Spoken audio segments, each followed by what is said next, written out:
Michael Walsh is on the show. Flipping coins is all we know. Hi, I'm Michael Walsh. I'm a comic book artist and writer, and you are watching Splash Pages. Thank you for tuning in.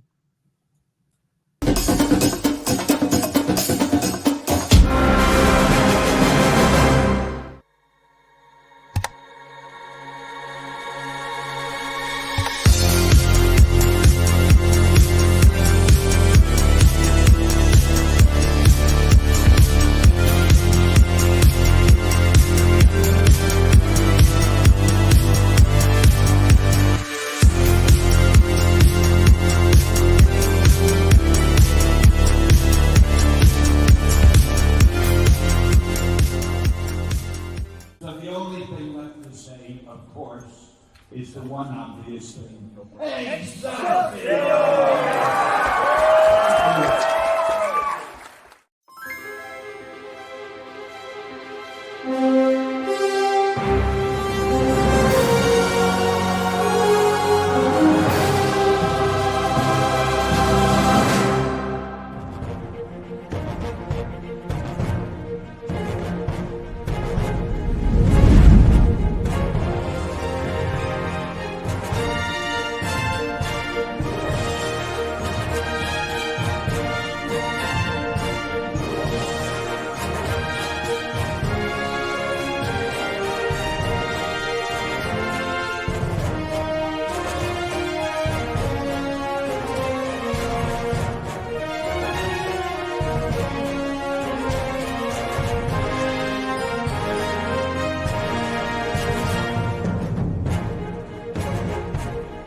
Rise and shine, my sinners. When Father Evil starts his day, he gets a little deadly. Deadly Grounds coffee has the richest, smoothest flavor you'll find anywhere. It's sinfully delicious. Once you go deadly, you never go back. Order yours at getdeadly.com. Coffee's so good, it's scary.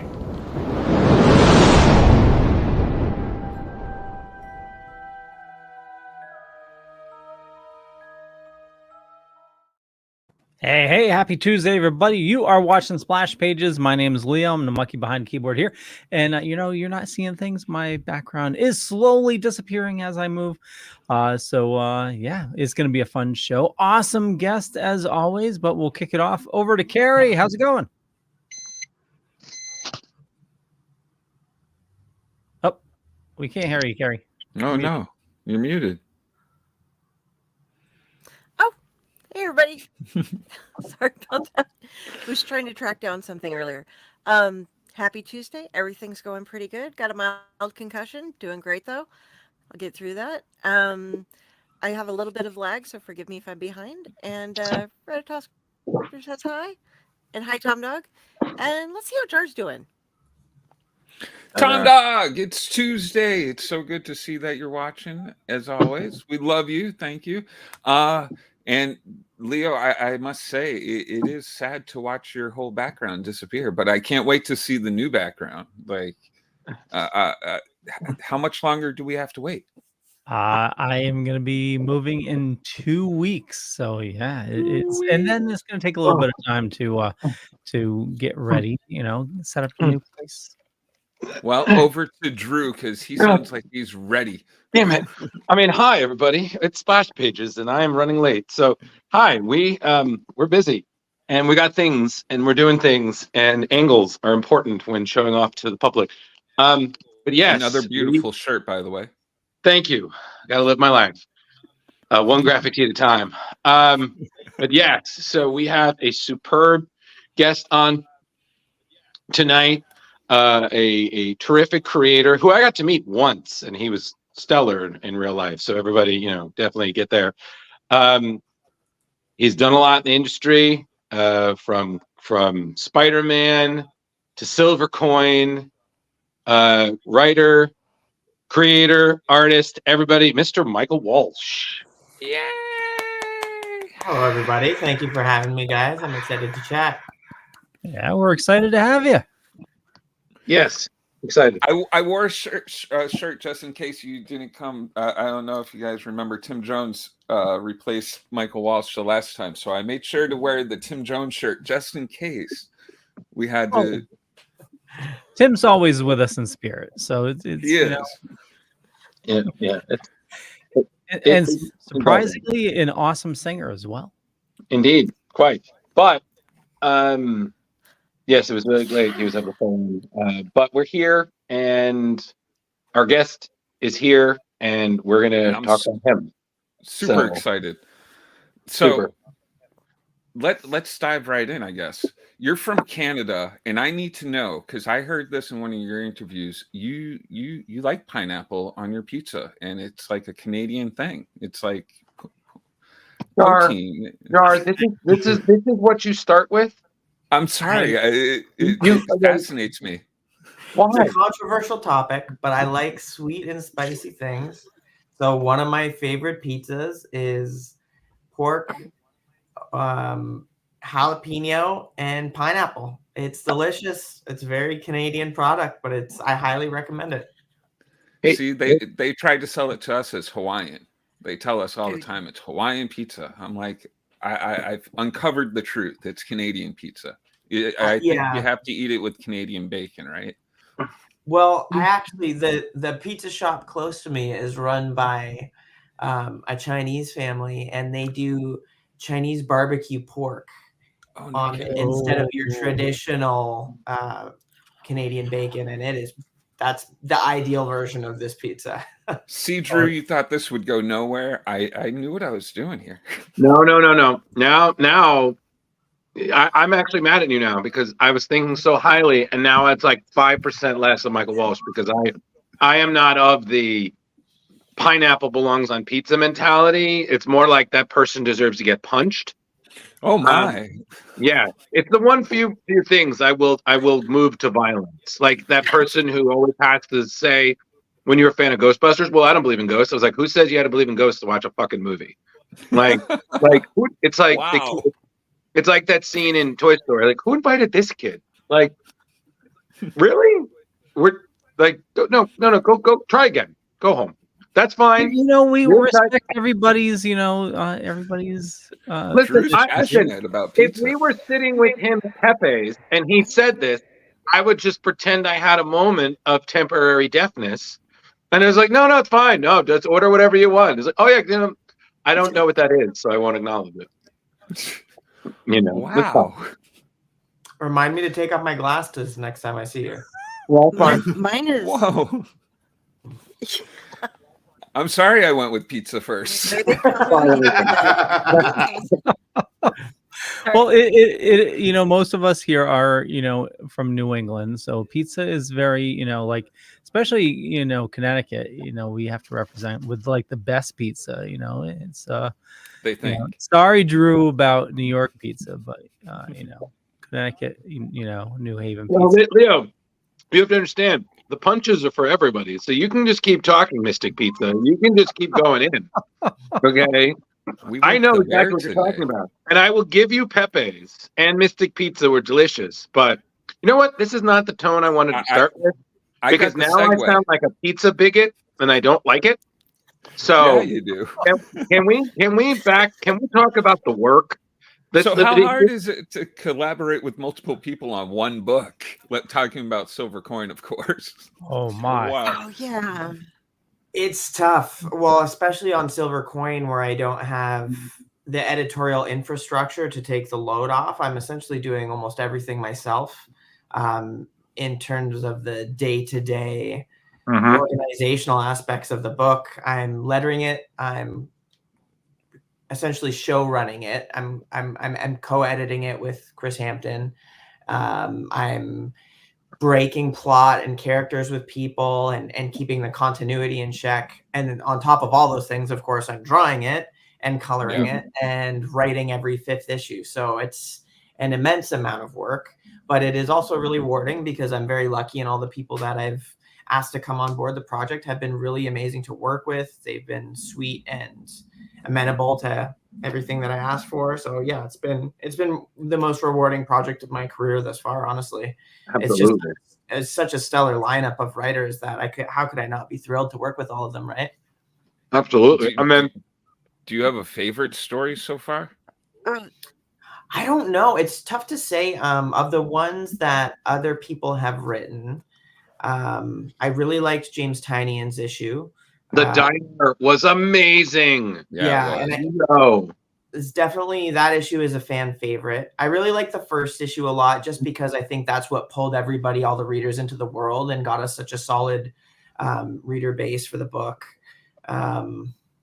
But yeah, I mean, it's hard to pick a favorite of your children, you know? I really like the arcade issue, which is Depends how they're acting. Oh, yes, the arcade issue. Issue 6, because I grew up as a mall rat. I was a little kid going to the arcade all the time. So in my head, I based that arcade just on my remembrance of that arcade that I went to as a kid. And I would play fighting games, Marvel vs. Capcom and Street Fighter and Mortal Kombat all the time. So it was just, that one just was really fun for me to draw more than anything else. I'm not talking specifically about the artistic value of the issue, but just in terms of pure enjoyment drawing it. That one was just a blast. I think we should all kind of go around and say our favorites, because he just unloaded. But I want to say some of my favorites was, I loved when you and your collaborators went into the history. Like I'm a history person, so seeing how it began, seeing not just that, but also, and I know this because one of the fan that turned us all onto this, Miss Sanders over there, was instrumental. It was like, noticing the details, like the intricacies of the history, how certain characters' lineage were tied to this coin. It was just absolutely stellar just to see that, because it was just the little details that I was like, wow. And I just thought, it was like, man, if this was ever a TV series, I would watch the mother-loving fuck out of this. I would. It feels like amazing stories, but it's connected. Like, I will say, I loved all of them. The diner was one of my favorites, but I loved the sleepaway camp one. Sleepaway. Like, because again, I'm reading this, I'm thinking Friday the 13th. I'm thinking sleepaway camp. Thinking all of my favorite cheesy 80s movies, and I'm just like, this is such a beautiful. I think that was Kelly Thompson did that one. It was, yeah. And I was just like, oh, this is so fucking good. And I even love the 70s one with the cop lighting the fires and and everything. Vita Ayala. Yeah, that was just, I mean, the whole thing, man. And it's funny because I said to them, I was like, I met Michael Walsh like ages ago. I think it was back when you were midway doing Black Hammer versus Justice League. Okay, yeah. Then I was like, oh, pizza. Yeah, exactly. And I was just like, Jar, come on, man. Why are you gonna keep bringing that up? I'm sorry. And I was just like, and I was like, oh my god, because I'm a huge Black Hammer fan. So that was just a stellar crossover. You and Jeff and everybody just knocked it out of the park with that. And then Carrie was like, oh, he's in the series Silver Coin. Like, you love horror, you know? And I'm like, yeah. And I was like, I need more of this.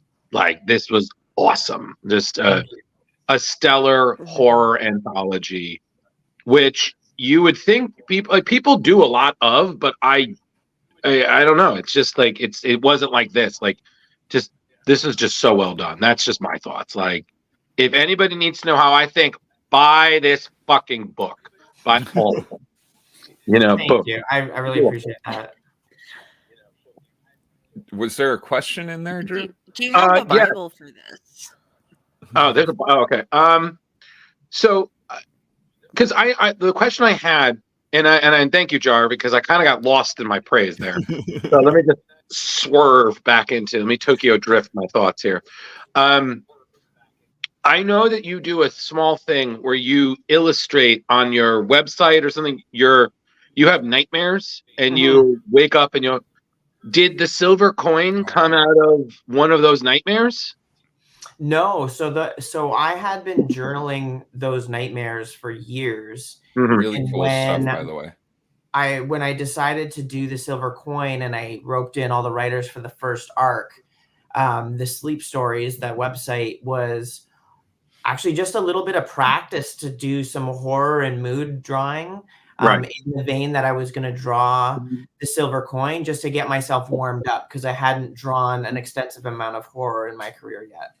Mhm. So it was kind of an idea of just get some stuff on the page, start drawing some horror for fun, get these memories out of my head for a little bit. And originally I had just done a few of the pages and put them online, and they went pretty viral. So I decided to just expand that and to get at least a full issue's worth of them. So I'd be able to publish I did a Kickstarter for them years ago, right before Silver Coin came out. So yeah. Okay. How long have Do you get nightmares often? I do, yeah. I had PTSD as a little kid. I went through some traumatic stuff, and I had night terrors for years and years and years. But in the last, I've got a kid now. He's 17 months, and I am so tired all the time that I'm almost so exhausted. I'm just not dreaming as much. So I'm not having as many nightmares right now as I have had previously. I think it's just the exhaustion of rearing a child and drawing comics full time. How hard is it keeping a sleep journal? Because myself, I forget my dreams within seconds of waking and stuff. So how do you go about that? Do you write it down right as soon as you wake up, or is there like time? It's kind of on a case by case basis. I almost like I have a lot of recurring dreams. So some of the ones that I recorded for Sleep Stories, I've had more than once. I don't know if you guys have all read it, but for example, the dream with the big bad wolf coming to town where I was hiding under the bed, that's a dream like I still have, which is really strange because in the dream I'm a little kid, and it's always that same dream where everyone leaves the house and then the wolf comes into the house and I'm hiding from him. So some of these dreams I've been having recurring since I was a little kid, but others, I just remember. Or sometimes if I wake up in the night and I don't feel like taking out my phone and recording it, I'll just kind of think on it, ruminate on the dream that I just had for a little while to try and log it in my memory so that when I wake up, it's not completely gone. Oh, okay. That's wild, man. Like, bravo, like taking something that most would take as like not a disability, but like a negative in their life and like turning it around and like using it, manipulating it to your art and stuff. Yeah. And my wife, like one of our first sleepovers, I went to her place and she was living with a bunch of her girlfriends, and I woke up in the night screaming. Oh no! This girl's not gonna like me very much tomorrow. She's gonna be pretty weirded out from me. But we're married now and we got a kid, so it all worked out in the end. Good job. That's a keeper, man. That's a tip. Yeah, on your first or second date, just wake up screaming in the night, and you'll really lock it down. There you go. That's how you'll know it's true love. Not letting it go with screams. Yes. Yeah. There you go. Leo, did you want to ask questions now, or are you going to do your thing? I'm going with the flow. I was going to mention I've been through some trauma myself, and I do get a fair amount of nightmares myself, but I haven't woken up screaming. Didn't you try that whole sleep? Where you like can control your dreams type stuff. What? Yeah. Whoa! Wait, you're doing like some Dream Master treatment? What the hell is this? Oh, that scared the shit out of me. The what is it called? Yeah, what? Lucid dreaming. Lucid dreaming, yeah. Yeah. Have you ever tried that, Michael? I do have lucid dreams sometimes. Yeah. Sometimes when I have a lucid dream and I realize I'm in a dream, I try to force myself to wake up. And I can't get out of the dream, but I'm verbalizing the things that I'm saying. So if I'm saying like, wake me up, wake me up, wake me up, I know that my wife will hear me and like kind of shake me awake. Oh, nice. That's crazy. Yeah, it's really odd. No. Not like crazy, like bad, like, oh, that's crazy. Like I was like crazy. I was like, that's fascinating. Yeah. It's interesting stuff. Yeah, but I feel like it's one of those. It's like, yeah, it's fascinating when it's not happening to you. Right. Yeah. Just real quick, my experience was I did the whole reality test where you touch your fingers, and you do that for about a week, and then when you try to do it in your dream, your fingers go through themselves, and you realize that you're awake. Shit. or not awake, but lucid. So when I did that and I realized that I was, conscious, like I immediately fell into darkness, and like it absolutely scared the living shit out of me. Like I was in pure darkness. It was Terrifying. terrifying. Yes. Carrie, I have never been more glad to room with you whenever we're at cons. Just need to say that, apparently, hearing this. Leo, I with all due respect, buddy, you get a room by yourself now. So I've roomed with Leo. He hasn't scared me awake yet. that's because he has his Darth Vader mask on. So he wakes up. Bum, bum, ba, bum. Oh, okay, cool. Hi, how you doing? Hey. Hey. Most pleasant person in the world. Your my brain mom is and a I both nightmare, wake but each you wake other up up so screaming. jovial. What was that, Carrie? Carrie? Oh, I'm sorry. Like I said, I have bad lag going on right now, but I do the screaming when I'm asleep. I get trapped in dreams a lot. I get sleep paralysis, and then also the false awakenings where you're like, "Oh, I'm up. No, I'm not really. Okay, crap. I'm trying to dream again. Oh, I can't move again. Oh, well, okay." And then something's coming, and so you're like trying to scream, and I'll scream myself awake finally. But sometimes it takes like 15, 20 repetitions going through it. So those kind of suck. But I have the lucid time dreams too. I like to document mine. I'm not nearly as I write my stuff. I can't do the artistic side of things. But what Damn I was it. asking you before though, since I'm talking now and not cutting anybody off because of the lag, um, is there a Bible for the silver coin, keeping track of like all of the different that you send people? Like, okay, yours has to tie in somehow with this and such. So yeah, there is, but it's pretty loose. More what I'm concerned about is that like in specific years, the coin is in specific places. So I just want to make sure that the continuity tracks throughout the series. I don't really force anybody to tell any kind of story, so I will usually approach a writer about writing on silver coin and just say, yeah, we'll have a Skype and you can run some ideas by me, and we'll talk about it and see if there's anything that I get really excited about the prospect of drawing. And I leave it open to them whether they want to tie in to other issues or have characters in. And then sometimes once I get a script, I will say to them, oh, here's a great opportunity to have the crow fly in, or to have a descendant of Cotton Dudley in the book, because Cotton's had so many descendants in the book throughout the book and will continue to have. He's one of the most, that's one of the more integral recurring characters in the book. But yeah, so generally speaking, I just kind of want the writers to have fun, and as long as they're not stepping on the other issue's toes, like I'm good with whatever, to be honest with you, because I find that oftentimes that produces the best work when a writer doesn't feel completely tied down to the world building that's already been there before them. Do you reach out to them, or do they come to you and say, "Hey, I love the book. Can I have an idea." How does that work? Do you? Most of the time I've reached out to them, or it's been somebody that I've talked to already about collaborating, and like our timing hasn't lined up. So when I organized the first arc, I had just got off Black Hammer Justice League with Jeff Lemire. Me and Chip had done a Spider-Man issue, and me and Kelly had done some Hawkeye issues. And then me and Ed Brisson kind of came up together. We did Comeback, which was my very first published book. So they were all people that were either I had just worked with and wanted to work more with, or that I've been longtime friends with in the industry. And then with the second arc, me and Rom and me and Josh, me and Matt and me and Vita had all I'd talked to each of them about working together before, and the timing had never lined up, and they're all people that I hadn't worked with that I really wanted to try collaborating with. So they were just people on my list, and kind of the same thing happened with 3. So yeah, generally it's people that I already know or that I've worked with or want to work with. Cool. Do you have anybody returning to write more for the silver coin, or are you making sure each story has a different writer?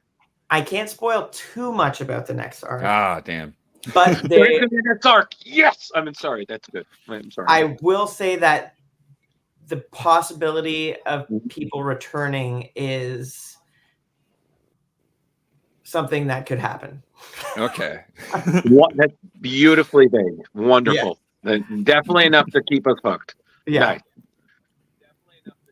Yeah, no problem. So Duncan you're now the a dad of Crow a 17. is, Oh, I'm sorry, Carrie. oh. Go ahead, Carrie. No, I don't know what's wrong with my leg. One of the things I love Duncan the Crow. He's one. I'm a big Crow person, and so Mhm. Duncan was like one of my favorite characters in it. Oddly enough, but I noticed that he was missing a lot in the second arc, and then he kind of made his comeback. Was it just he didn't really fit in with the stories, or Yeah, he just I wasn't. didn't know if It there was a wasn't reason. written into any of the stories, and there wasn't a lot of heavy mythology stuff I found in the second arc, except for obviously issue 10, which I wrote, which Duncan played into in a very large way. But in the other issues, it felt a little bit out of place with the setting sometimes, or just with what was already happening. But yeah, so sometimes it just goes that way, and you got to do what works best for the story. Do you still have your Halloween decorations up? I noticed behind you there's a skeleton. It's been catching my that was eye. up on our front door, and then for Halloween, and I just brought it into the studio. Wow. And then it just kind of stayed there because I end up drawing a lot of skeletons these days, so it's nice to have a little bit of a reference point in the studio. That makes absolute sense now. I wasn't even thinking for reference. My kiddo loves it too for some reason. He always wants to play around with it. So yeah. There you go. So kind of segueing a little bit from Silver Coin to talk about something you're working on right now that we've already talked about is you're doing Frankenstein. Yes. Correction, Frankenstein's monster, technically, we want to get technical.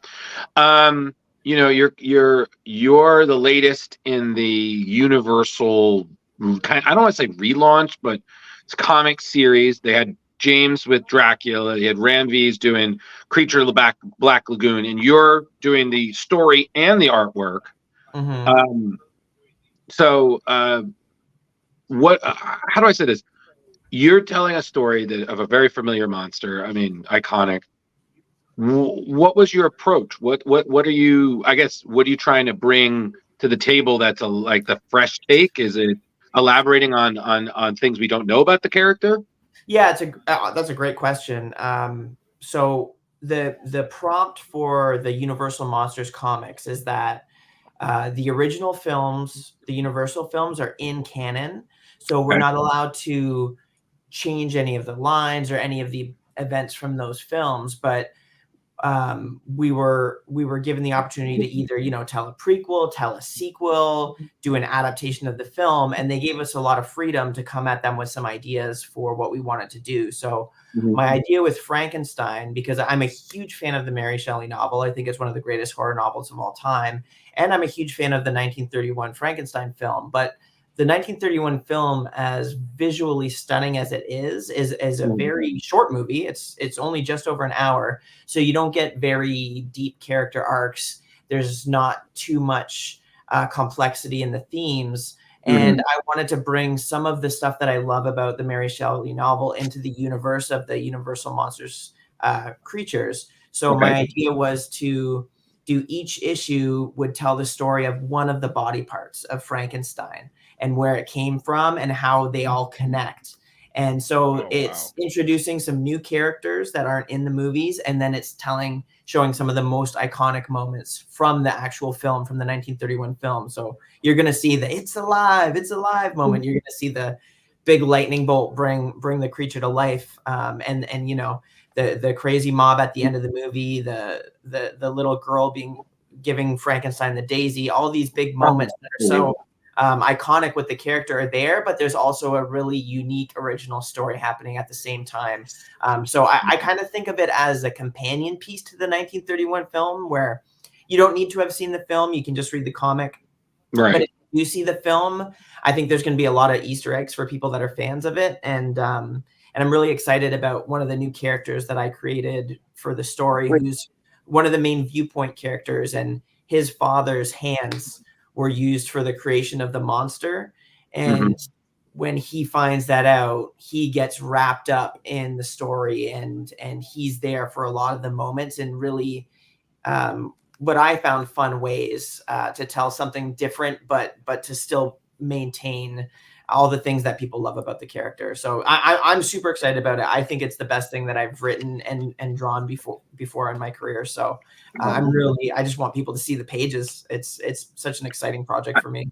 Now, this is coming out via Skybound in August, correct? Yes, it is. Yeah. Awesome. Yeah. Sorry, Jar. You go. No, you go. Okay. I was just going to ask, how did you have to, like, did you know this was coming along and you're like, hey, pick me, or did they already have you selected for this? So Alex Antone, who's the editor on the book, had hired me to draw Creepshow. And me and Alex had talked about working together for a long time. He used to be at DC, and back in those days, we were talking about possibly doing something at DC. It just fell through. Timing didn't work out. So he's someone that I'd wanted to collaborate with. I love his editing style, and I'm a big fan of the books that he's done. And I find, for me, I always have the best relationship with an editor when we have the same taste and stuff. And with Alex, we have the same taste in movies and books, and so we want the same things out of the stories that we're going to tell. So when I wrapped up on Creepshow, he had really enjoyed my writing on the Creepshow short I had done, and he enjoyed my writing on Silver Coin and was like, I want to get you writing and drawing maybe one of the Universal Monsters books, or do any of the characters that we've got available appeal to you? Do you have any ideas come to mind right off the bat? And do you even have time to do it? And originally I had to turn it down because I had another project lined up that fell through. And as soon as that fell through, I was just like, I was kind of happy about it because I had that idea for Frankenstein immediately, and I wanted to do it, but I couldn't because of my other obligation. And as soon as that fell through, I reached out to Alex. And I was like, hey man, if Frankenstein is still on the table, let me pitch you this idea. And it just went really well. Universal loved the idea and loved the script and the art so far. So yeah, it's been a dream project for me. It's been a blast. That's cool. Awesome. How many issues is it going to run? It's 4 issues. 4 issue? Yeah. That's awesome. Yeah. August. And Image and Skybound have been really racking up the IPs lately. Yeah. Universal Monsters, Transformers, G.I. Joe. There's a couple other in there as well that they recently did, some big ones.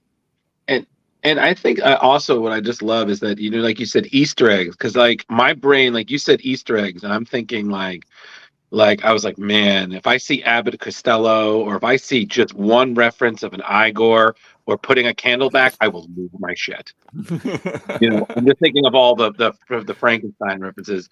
But it's when you mentioned Petunia, I just remember when I was a kid, because I remember in the library they would have the famous horror movies, but they would have it in books. So you could read. And me, I was like, fuck this. I just want to watch the goddamn movies. I'm reading the pages. And I always got really sad about Frankenstein because he just thought the flower. He was just, he thought she would float. It was an honest mistake. Like, God, okay, so I learned. I've only been alive 3 days. Like, now I know you don't throw the kid in the lake because she could drown. My bad. Like, I don't understand why everyone's overreacting here. Like, seriously. I'm playing with that idea a lot, honestly, because in my mind, they don't really push enough in that original film that the monster of the movie is not the experiment. It's the doctor who created the experiment, right? And I'm really pushing Dr. Frankenstein as the antagonist of the story. Oh, okay. In this telling, because you're not seeing it from the doctor's point of view, you're seeing it from someone else's point of view. So from another person's point of view, the doctor looks like this manic, devious, insane person that's trying to do something like not of our world, not rational and dangerous, right? So yeah, it's a different kind of perspective on that story, and I'm definitely going to play a lot with what you were talking about, Drew. Yeah, well, I mean, again, like I said, like you talking about trauma, I was like, this fucked me over when I was a kid. I was like, I swear to God, I'm never throwing a girl in the lake, like ever. Like, no, not that's just what I learned. I was like, you don't do that. Swimming in the lake, I learned that you got to be careful of that as a teenager because Jason could get you. But I was like, everything else, fine. But I was like, nope, I don't throw. I never. I was like, my nieces and nephews, never throwing them in the lake. I was like, nope, learned. Okay, I am not getting tarred and pitchforked over this shit. Like, So just side note. So someone else, please talk. I'm good. I did my funny. That was fantastic. Thank So you. what's it like working with what's what's it like working with Wizards of the Coast doing the Magic the Gathering cards? Oh, yeah. I've seen those, and those are fabulous, by the way. Amazing work. I've been playing Magic since way back, and I haven't Yeah. kept up lately, but looking at your cards, I'm just like, oh, maybe I should start. Thanks. Yeah, no, they've been incredible, actually. It's nice working with the art directors at Wizards of the Coast because they're all artists that then have done a bunch of cards, and they usually get hired on as art directors to create a visual identity for whichever set they're working on, and to bring in artists that kind of fit the style that they're looking for. And they've been incredible. And I've played the game since the 90s. I started playing the game when I was like 10 years old. So it was one of those gigs where when you get emailed asking if you'd be available or have interest, you kind of just get a jolt of electricity because it's something that, you know, the little kid in you is so excited about because they've been a fan of that property forever. And you just can't say no to something like that, you know, because it brings you so much joy emotionally. And yeah, I've been really happy with the cards. It's been super fun to do. I'll do one every couple months, you know, kind of in between projects or when I get a little bit of extra time. And I hope to keep doing them in perpetuity because it's just such a great gig and it's a very different atmosphere than working in the comic book world. They work super, super far ahead of schedule. So I just finished a card on Friday that I sent in, and that's not going to come out for at least a year. So they work very far ahead, and they're very, very organized and very, very good people. So it's been a pleasure. Yeah. Have people brought you cards to sign? Because I remember one time I was at a con. I think I saw was it Barry Kitson had just like a bunch of his Marvel collectible cards he did like in the 90s, and him just like he's tiny signing them. So have people brought you Magic cards? Like, oh hey, like nice. Like, yeah, totally. Yeah, I was at a con a few weeks ago, and I found that my Magic the Gathering merch was actually selling better than my comic book merch because there's just not a lot of Magic the Gathering artists at comic conventions. So anybody who would walk by, you know, the floor is super saturated with Spider-Man and Batman and Godzilla. But like, if you're a Magic fan and you're walking through a comic convention, you see Magic the Gathering stuff, it was just pulling people in. So I've been pretty surprised at the last few shows about how excited people are about the game right now. And also the game is just making a huge resurgence right now. It's very popular again. And they've been introducing what they're calling universes beyond, which is like other IPs into the Magic the Gathering. They just did a big set of Fallout cards, which is a weird thing to put in a fantasy world, but I love the video game, so it was a fun set to play. Yeah, that's kind of a Fallout, and then Wizards Warriors. Yeah, I think it could work. If you say so, Jar. There's one too, I believe. There's a Transformers in the Magic the Gathering. Wow, Leo, why aren't you playing? I don't have time. He doesn't have time, and it goes right over my head. I don't know why. Fantasy, it's got to be really specific for me to like, oh, okay. If it doesn't have Muppets, I'm like, nope, don't care.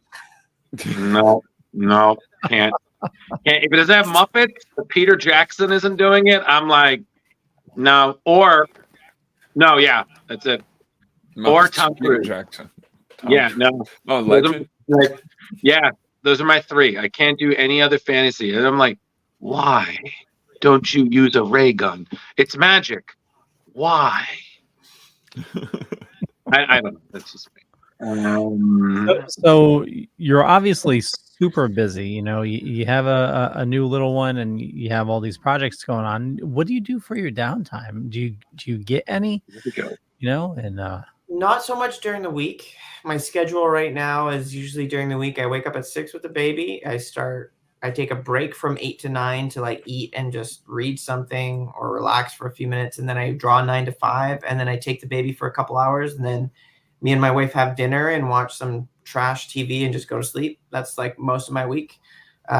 Friday nights, I'll usually get together with a few buddies and play Magic after the baby goes down, or watch a movie or something, just something to, get out of the house and move around a little bit. But good for you, man. Yeah, man. Yeah. You need that downtime. You know. All right, Yeah. Leo, ask him. This is That's our fine. Magic the Gathering right now. Yes. This is what we do. We Yeah, pop. because Leo, you're probably going to ask him what he's watching. This is Oh, I want to I- know what he's watching for trash Well, TV. Well, definitely the trash TV. But what's a movie you saw recently that you enjoyed? What did we see? We used to go before the baby. We used to go to the theaters probably once a week and see so many movies. But lately, it's tough because we're just so wiped at the end of the night. So we did see something recently in theaters, Poor Things with Emma Stone, and we really enjoyed that one. It's very odd. It's a very odd and abstract movie, but the performances were great, and the black comedy in it had me in stitches. I really enjoyed it. I'm a fan of Yorgos Lanthimos' other movies as well, so it's definitely for a specific taste and a specific audience, but it hit me in the right place, so I really enjoyed it. And then for the trash TV, we're on the finale of Love is Blind right Good now. for you. Yeah. Can't do it. You Gotta should love a try little bit of out- trash right before bed, you know? You got to try out Love on the Spectrum. Fantastic stuff. My wife watches that one. She likes that one, yeah. Yeah. Nice. It's I just actually watched- making my sister-in-law want to go to cons. I'm like, Oh, "Hey, really? Yeah, she's just like, I want to cosplay and stuff. And she's like, I've been watching Love on the Spectrum. I want to meet those people. I'm like, they don't. We are those people. Hello. I just watched Roadhouse, which was utter Whoa, trash. wait. You're talking I've about heard horrible. very different. you're talking about whoa. Hold on, stop. You're talking about the Jake Gyllenhaal remake? Yes. You sat through that? Why? Some people It say was it's good. actually really good, extremely cheesy. But it's at the point where it's like it's really bad that it's so good. You know, it's okay. very Wow. enjoyable. I've heard mixed emotions. I'm feeling mixed emotions right here. Like, I want to Don't put like, punch Leo. I feel like a Splash Pages parent. Like, Leo, you're on timeout. You're on timeout for 1 week. No more trash TV. Watch something good. For the love of God. Anybody check out X-Men 97? I know I'm way off topic right now, but I heard fantastic stuff. I heard. I really liked the first 2 episodes. I grew up on that show. I was that same kid here. in the 90s. Every Saturday morning, I was like, X-Men's on. I gotta don't stop talking to me, Mom. I gotta go watch X-Men. I can't miss even a second of it. And I would tape it on VHS, and then I would pause the VHS on the TV and put a piece of computer paper over top of it, and then trace the characters on the TV. Oh, and try nice. and get my drawing. I just No I adored that kidding. show. Yeah, so I was pretty excited about this new version, and I've been thinking it's pretty great, honestly. Yeah. So that's where you got your start watching cartoons. That's fantastic. Yeah. But it's funny because anytime we talk about X-Men on the show, me and Jar will just be like, cue the theme song, and we just start doing it. We just start scatting it, and it's really amazing how 2 grown men can really, and Carrie and Leo can back this up. We really do very well duetting. We really do mimic the synthesizers very well, and the dramatic action. I totally agree. You both do a great job, scatting it, but the jury's still out on grown men. Did you guys ever see the pilot for the X-Men show that never happened, where Wolverine has an Australian accent? So I also had that on VHS because it came with an action figure I had. And my God. The theme song in that one is a banger too. I don't know if you can find it on YouTube, but that was a great pilot. Honestly, I thought it was solid. Besides the Australian accent on my fellow Canadian Wolverine, I don't know where that was about. So I have to look for Australian Wolverine after the show. Yeah. So you know what? Actually, we can ask this. So Michael, you're Canadian. So how do you guys feel about, like, let's say, like, how you're portrayed? You're speaking for all of Canada right now. Yeah. So, like, for instance, you have like Wolverine, Deadpool. These are popular characters that identify with being Canadian. Also, like, I think like 75% of Hollywood movies are basically filmed in Vancouver, right? Which is apparently the world. Everyone's like, yeah, this is New York. It's Vancouver. Yeah, San Francisco. It's Vancouver. And I was like, the tax breaks are fantastic here. Okay, this is what we do. How does that? Are you as a Canadian okay with that? Are you okay with that when people think Canada are like Wolverine and Deadpool, and probably Alpha Flight is in there too?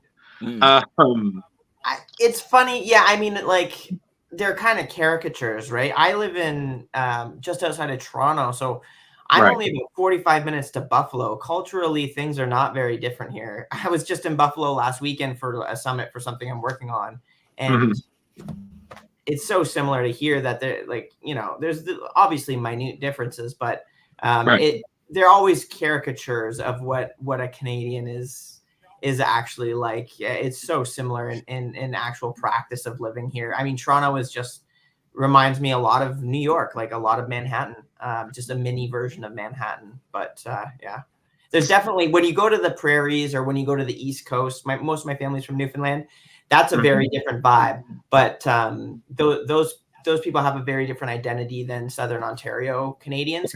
It's huge. So there's a lot of different pockets of cultural differences, just like the States, like Southern States people are different than Eastern States people, or different than Californians,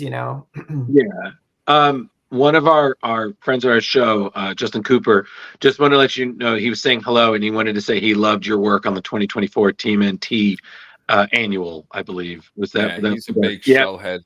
He's a big shellhead, and the second he was like, "Oh, I loved him," I'm like, "We know."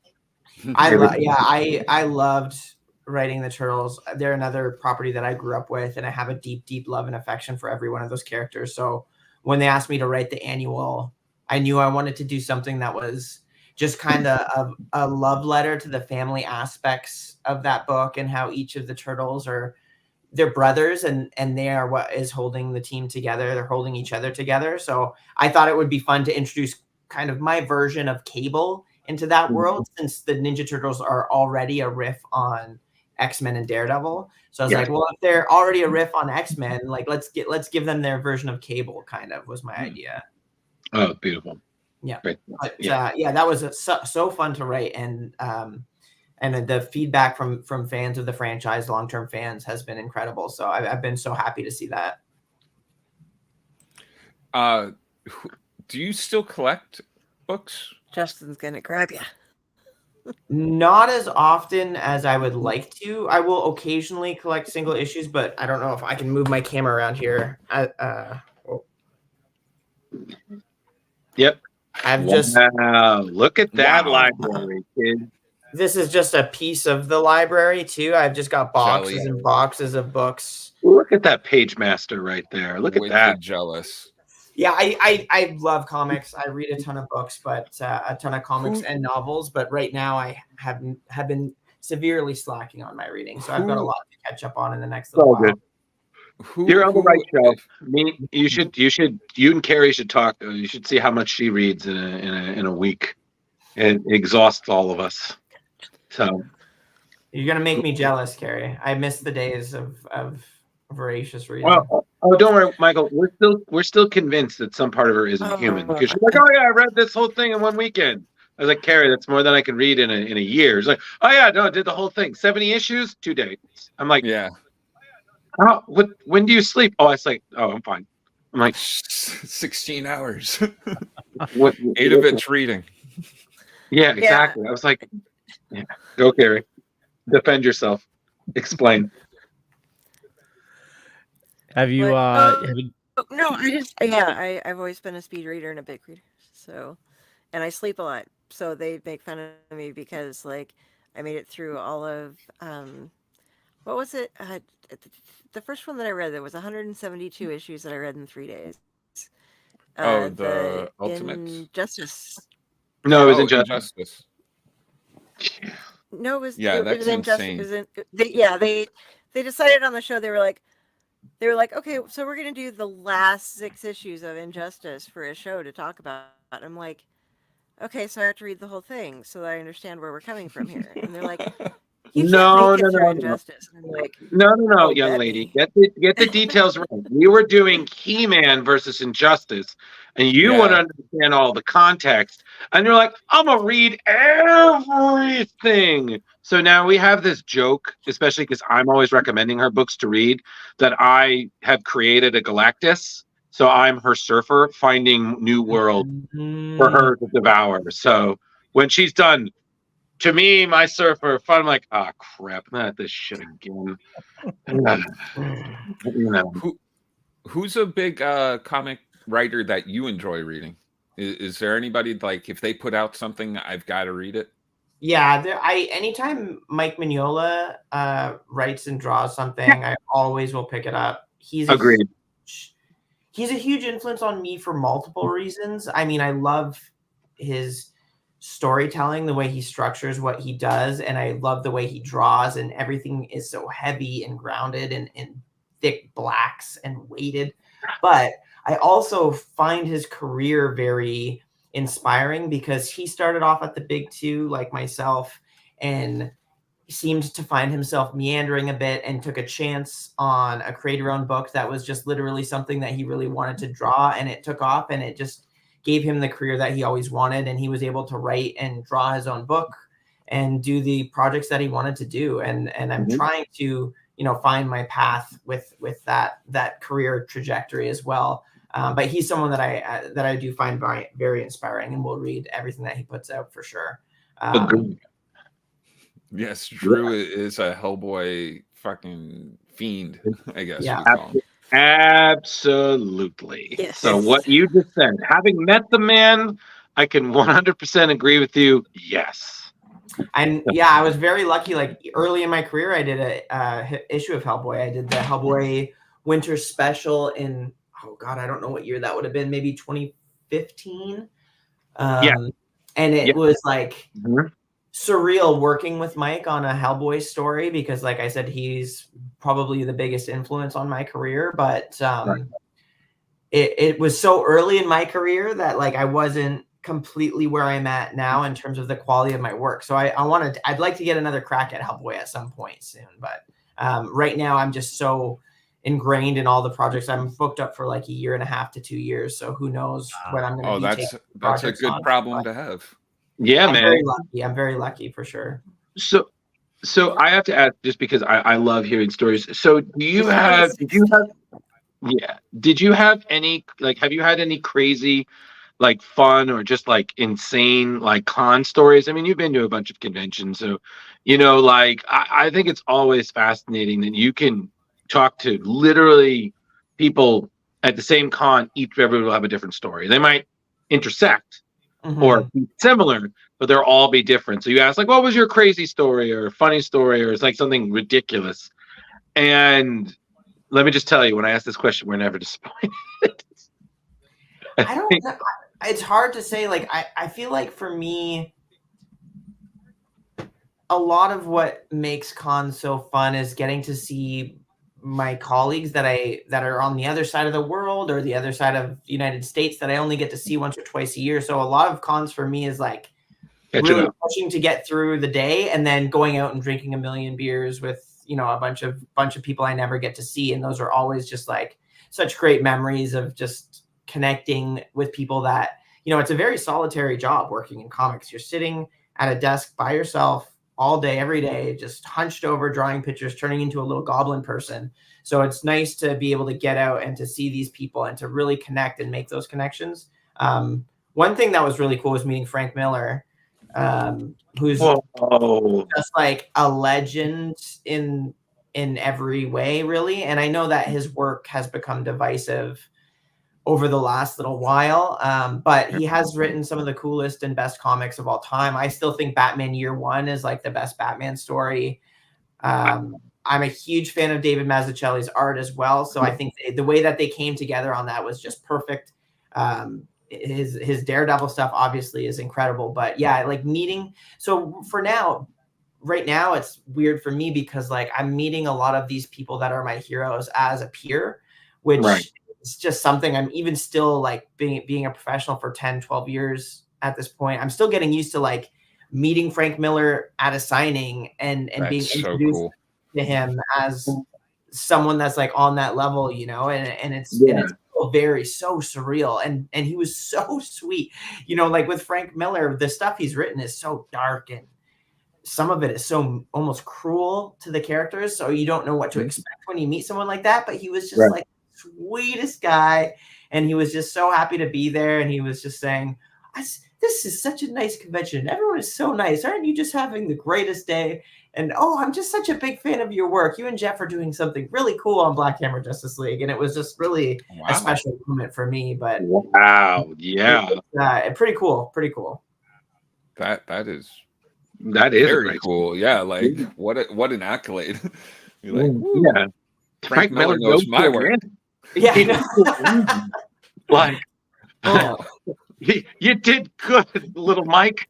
I felt like I got that pat on the back from my coach, you know. Hell yeah. It must be really cool. Like you're like almost living a young geek's dream of being able to, you're arting all the characters you've wanted to do art for, plus you're making your own stories and stuff.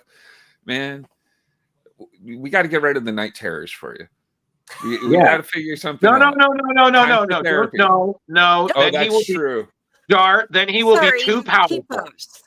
We need something to keep Michael Walsh humble and working hard, because if we just remove the blocks, then we are just creating an onslaught level supervillain, man. We don't want that. He's got to stay humble. He's got to stay humble and working, because we got to get Silver Coin season 5 going, my man. We got to get that.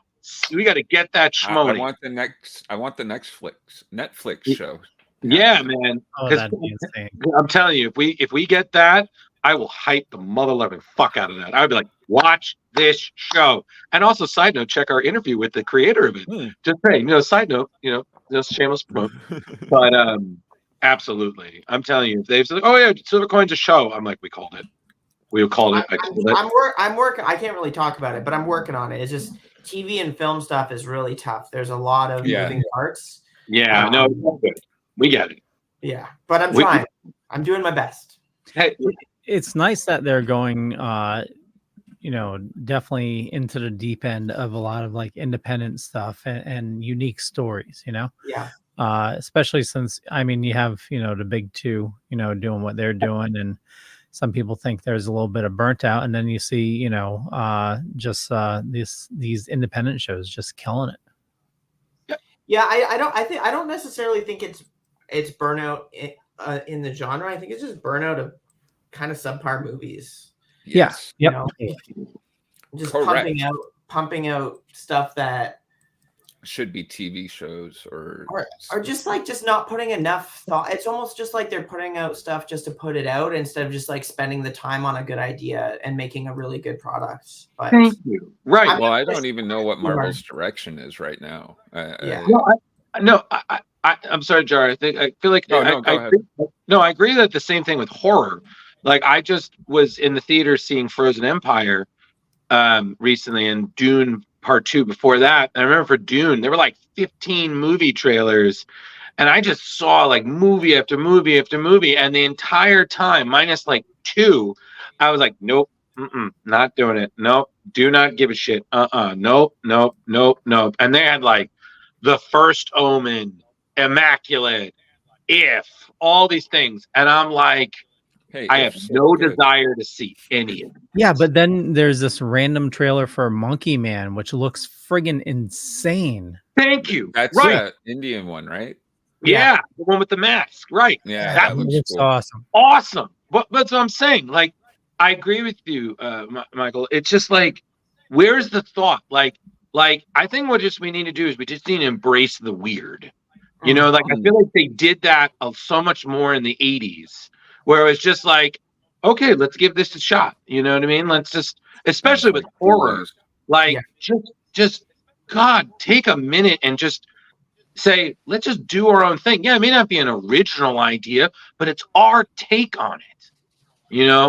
I think the thing with horror is that it's so easy to make a horror movie on a small budget that they always almost make like a little bit of profit. So they don't have to take chances because there's gonna be a little bit of profit, right? So it's tough. But yeah, I agree. There's so much stuff coming out all the time that it's tough.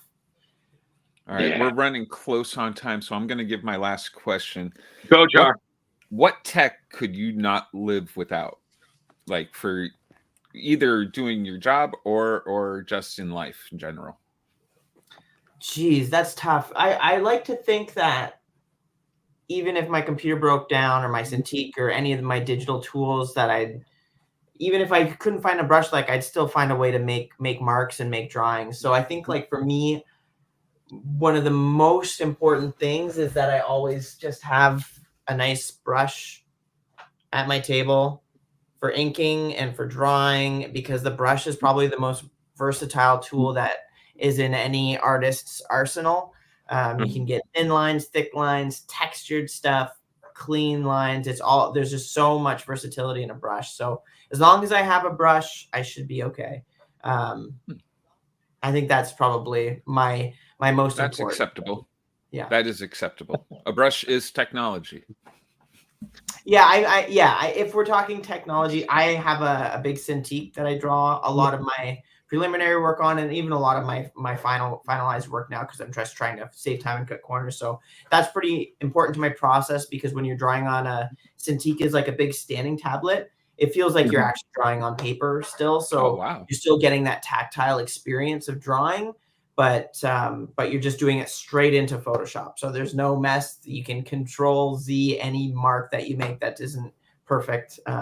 So that's pretty important for my process as well. But that's going far from drawing on a TV to having your own like tablet now, big old tablet to draw on. Yeah, that's progress. Leo, did you have your end of the show questions, or are you good, buddy?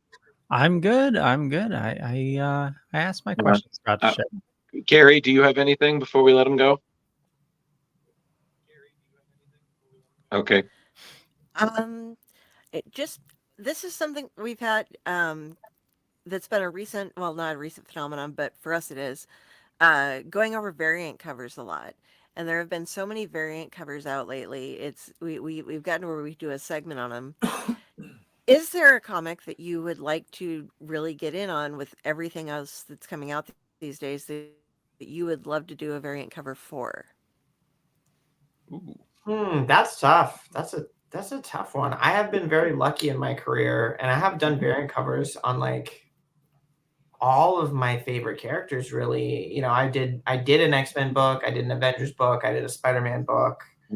I've done covers for all of that stuff. I did a Star Wars book, I did Justice League, I just did covers for Superman, Green Lantern, and Batman Superman. So I've really, like, my bucket list is shrinking very quickly. But one character who's a perennial favorite of mine that I have not done anything with before is Daredevil. I'd love to do a Daredevil cover too, because I'm a big fan of that character. I love those like street level gritty superhero stories, and I think Daredevil's got some of the best in the history of that kind of subgenre of comics. So yeah, let's just say Daredevil for now. I'm not, like I said, I'm not caught up on what's going on.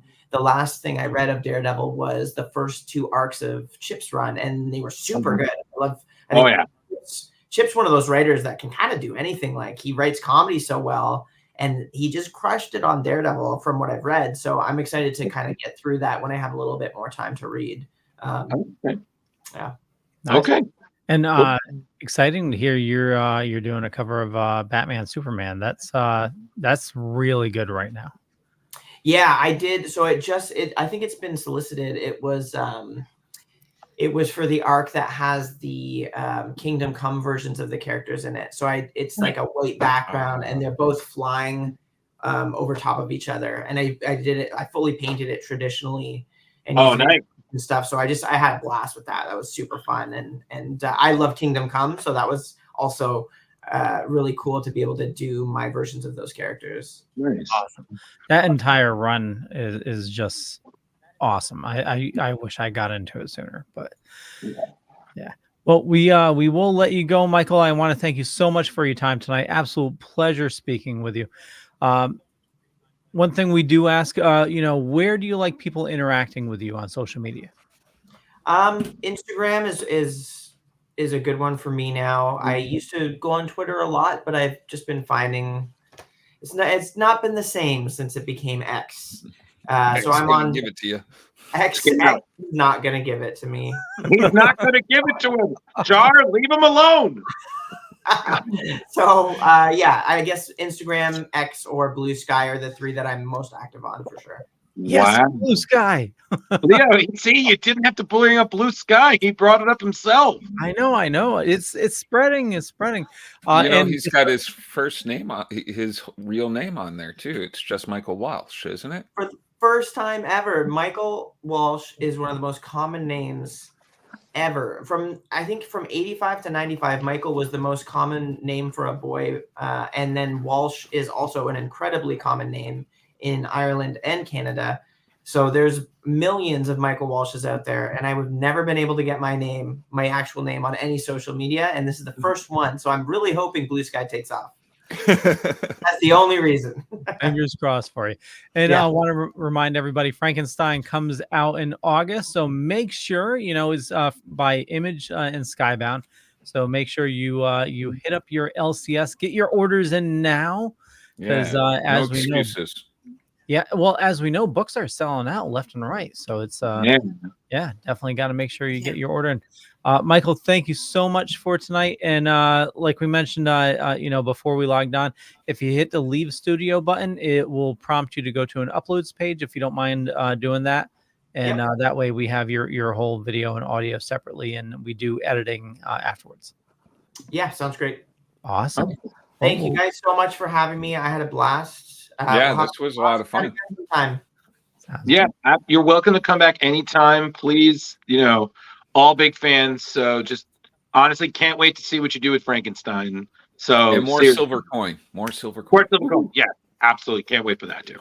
So yeah, thanks guys. No, I think you're gonna like it. If you liked my silver coin stuff, you'll like Frankenstein for sure.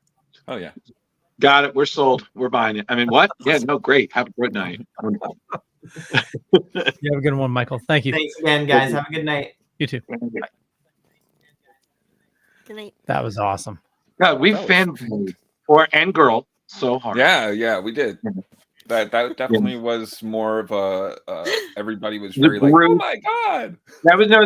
See, the thing is, what I enjoy is that sometimes there are certain times where I feel you see somebody in this quartet fan harder than others. Like I've never seen Leo fan harder than when we had Mark Waid on the show. Like he was in. I mean, again, Leo is invested, but he's making sure this ship doesn't sink. So he's just like, oh yeah, yeah, no, right, yeah, I'm just checking the screen, doing the thing. But he was like, yes, so you did things, and I am so passionate about all of them, especially Superman. So can you please talk about more? Hello. Well, it's my no, it's fine, buddy. I'm just no, I know it's all good, it's just that I've just been so there's been a drought of really good Batman storylines for a while. I mean, Zdarsky has it's been like a shed of light in the darkness, but it's been hitting and missing. But yeah, Mark Waid's storylines have been awesome. Well, yeah, and then like me, let's be real here. When Tony Harris was on the show, I was grinning like an idiot. Carrie, I don't know, everything Carrie is enthusiastic about is very clear because she's always smiling about it. Like the lag was there today, but I feel bad for her because of the lag. We kept cutting her off at moments. Yeah, but you could definitely tell she was just like, there's gonna be more silver coin. I mean, what? That's fine. That's fine. And then Jar, wait a second. When we Paul, was it Paul Kupperberg? Was that when they're talking about He-Man?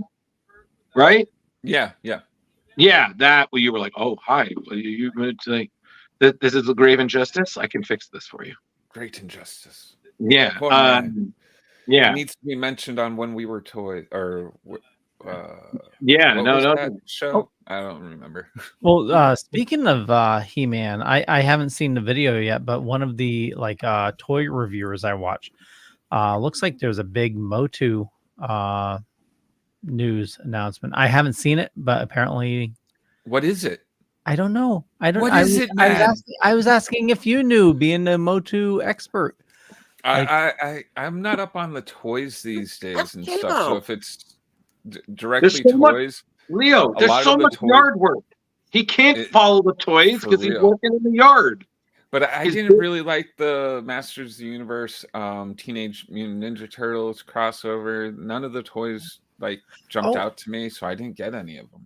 Did you see they're doing a Teenage Mutant Ninja Turtles Transformers crossover? I did not. They also have a Teenage Mutant Ninja Turtles Stranger Things crossover toys. I That Those- I thought was kind of cool. Those did look pretty cool. I'm not Yeah. gonna lie to you, and I also need to say this because me and Justin Cooper interviewed the artist for that. He was a super nice guy. That the whole book was just awesome, and the ending was just stellar as hell. So, what a beautiful time capsule, both to early Turtles, 80s, early Eastman Laird, and then just to the stories of Stranger Things, which I've always been mixed about. I was like, I like we don't the need all of them. first 2 seasons and the last season. Yeah.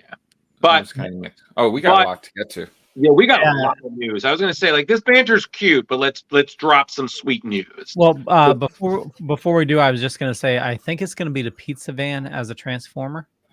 Oh, wow, that makes 'cause- sense. 'cause- That's yeah. cool.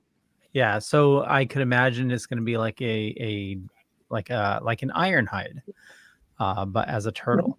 I think that would be. Listen, we've had Ecto 1, the DeLorean, now the pizza van. I was like, childhood nostalgia. All we need now is there to be a Transformers kit from Knight Rider.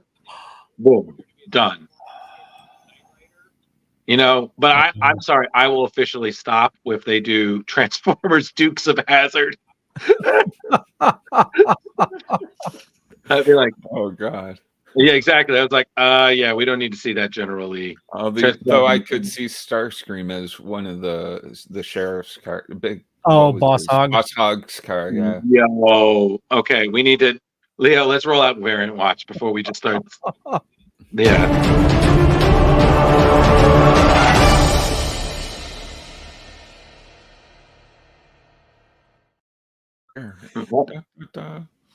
Yeah, Where are very we well. starting? Okay, we're starting with later this year, Marvel Comics will commence Pride Month with its annual Marvel's Voices Pride Anthology one-shot titled X-Men: The Wedding Special #1, followed by a brand new series of Pride variants.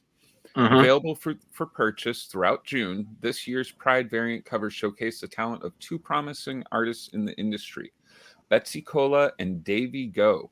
Across 8 captivating covers gracing Marvel's popular titles, the LGBTQIA+ heroes from across the Marvel Universe, including members of the Avengers, the X-Men, and beyond, are celebrated. Each artwork pairs LGBTQIA+ characters with one of their iconic counterparts, embodying the essence of Pride Month and highlighting the significance of strong allyship. Highlighted on this year's covers are North Star, which fantastic. Rachel Summers, also known as Ascani, who is currently playing a crucial role in Krakoa's final battle, Rise of the Powers of X. Black Cat, whose team-up series with Mary Jane Watson, Jackpot, and Black Cat debuts next week. Hercules, set to reunite with Earth's mightiest heroes, is upcoming Blood Hunt tie-in issues of Avengers. Yes, Blood Hunt. We're getting there. Loki, Hulking, the self-proclaimed king of space, America Chavez, and Runa. Okay, nice. These are I thought they were pretty good. No. No. The North Star one is fantastic looking, I think. Oh no, they're all great looking. I just, it's just I'm feeling I'm dealing with variant burnout, Jar. So I'm like, I okay, hear cool. you. I hear you. There's a lot of variant stories. I was so glad when Carrie said that she took one of the variant stories away. I was like, oh, thank God. Well, we do have 3 this week. The Yes. next one I'm interested in, Scrooge. Oh, and the Infinity Dime. Okay. Oh. In June, the iconic Disney comic book character Uncle Scrooge takes a spotlight in his first ever Marvel comic book, Uncle Scrooge and the Infinity Dime #1, crafted by renowned Marvel writer Jason Aaron and brought to life by the talented lineup of celebrated Disney comic book artists. This one-shot promises to seamlessly blend the beloved universe of Uncle Scrooge with the distinctive storytelling style of Marvel Comics. Featuring stunning covers by Alex Ross and Lorenzo Pastrovicchio, Uncle Scrooge and the Infinity Dime will boast a plethora of variant covers by some of the industry's most acclaimed artists, including Peach Momoko, John Romita Jr., Right there. J. Scott Campbell, Walter Simonson, Ron Lim, Elizabeth Torque, and Gabrielle Del Otto. It's J. Scott, right? As with all major Marvel launches, Uncle Scrooge and the Infinity Dime will dazzle readers with a special variant foil cover by superstar artist Steve McNiven. That's awesome. So they're rounding all the bases on this one. You got a foil cover and everything.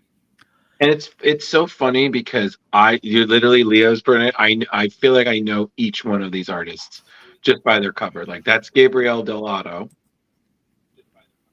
right there. I think Is that going to be the foil one? I think that's Simonson. No. That's Simonson. No, okay. Looks like it begins with an F. F. Hold on a second. Let me look at my notes. F. That might be Ron Lee. F or a P? F or a P? I don't know. Next, that one I know it's Steve McNiven.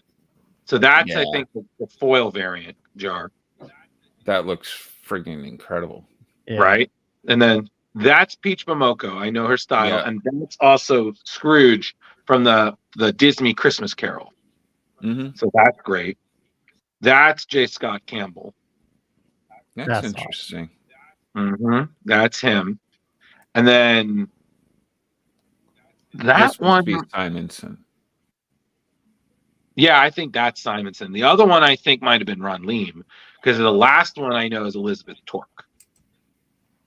No, that's John Romita Jr.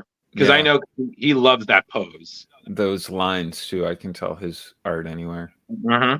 Yeah, and then I think that's Elizabeth Torque, which looks great.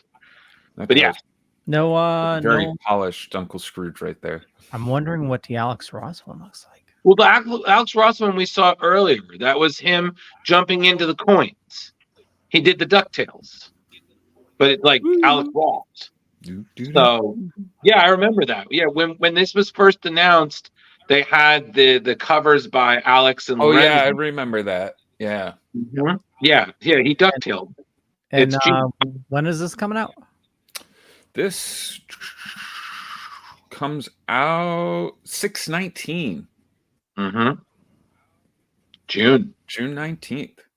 Nice. That's gonna be great. I think I will pick this one up, just because, again, Jason Aaron rarely disappoints. So, it's a one shot too. So, okay. In May, as the Marvel Universe prepares for a showdown with vampires in Jed MacKay and Pepe Larraz's Blood Hunt, mutant kind find itself grappling with the aftermath of Krakoa's downfall, with X-Men scattered across the globe. 4 members embark on perilous solo missions in X-Men Blood Hunt one-shots, taking place between the Krakoan Age and the newly revealed From the Ashes era. These one-shots focus on Jubilee, Magic, Psylocke, and Laura Kinney, also known as Wolverine, each of whom who play roles in the upcoming X-Men series launches. Renowned creator Peach Momoko, currently crafting Ultimate X-Men, has provided stunning variant covers for each X-Men Blood Hunt issue. Nice. and we're seeing them all. Like, she Okay. is like a superstar right now. Yeah, she's killing it right now. But yes, so Oh, yeah. I feel like I feel like we can't go a week without doing a Blood Hunt story. Oh, is Yeah. there more? I hope not. No, That is it. that is it. So, Jar, you did good. You're off variant watch for another week. All I right. feel like I just gave birth. Yeah, to a bunch of comic news. That's that's a good idea. If the Infinity Dime is a good read, maybe that would be a nice read along. One of our libraries. Yeah, That that's would be true. either- Scrooge McDuck. I'll have to work on that one. either that, or if we did a Darkwing Duck, That would be cool too. right? I am the Oh my terror God. that slept in the night. Any DuckTales. I want to be Gizmo Ooh. Duck. I don't know. All right, listen. So, hey, Leo, I'm a fan of Huey Lewis, so let's show some news. Drew's News. Exciting tales, fresh comic views. In the pages, heroes fly, villains plot under the sky. From Gotham's dark to Metropolis views, we cover stories old and new. Drew's News, your daily source for comic clues. Join the fun, it's a heroic cruise in the world of Drew's Comic News.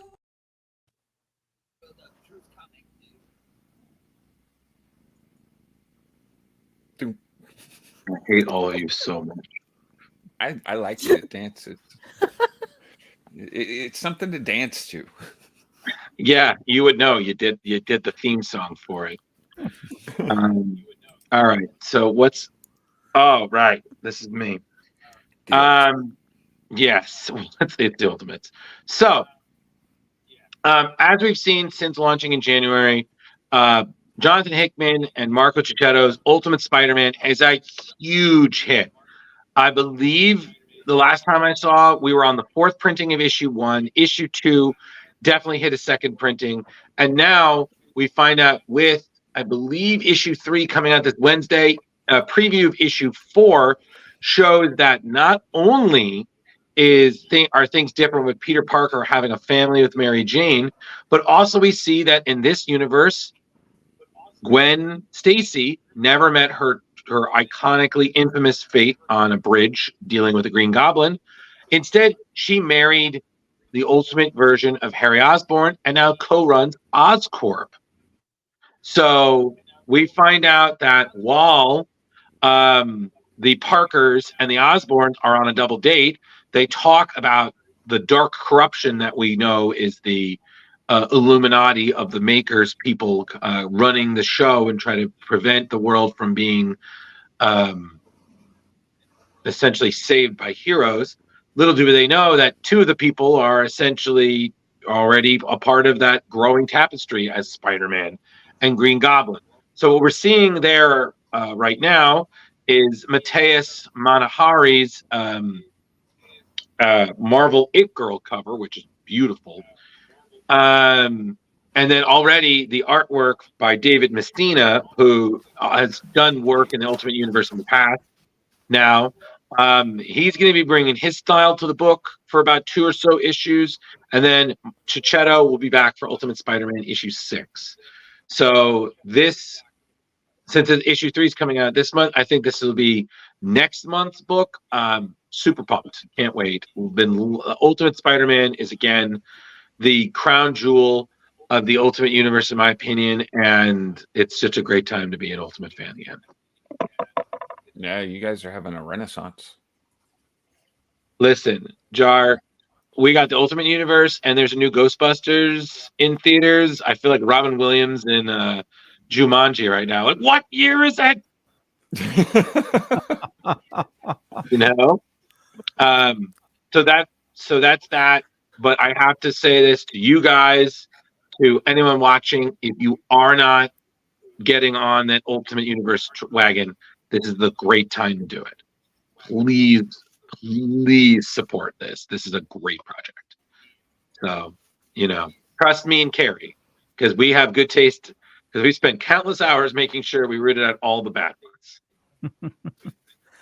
Well, I know we got a ton of news to get through, so we'll keep it on going. Oh, it's me. It's my turn. No, that's Django, not you. Oh, well, no, it's not me. Yes.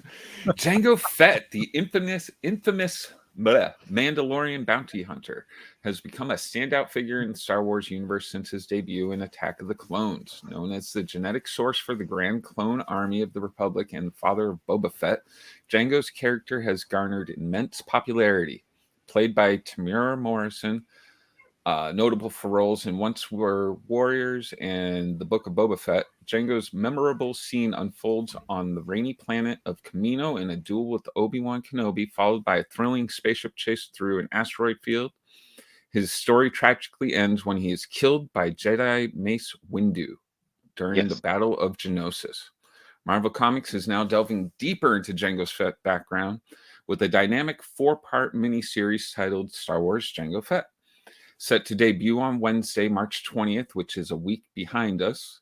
The series promises to explore the skilled warrior's history, shedding light on his past adventures before his pivotal role as the genetic source for a covert clone army. But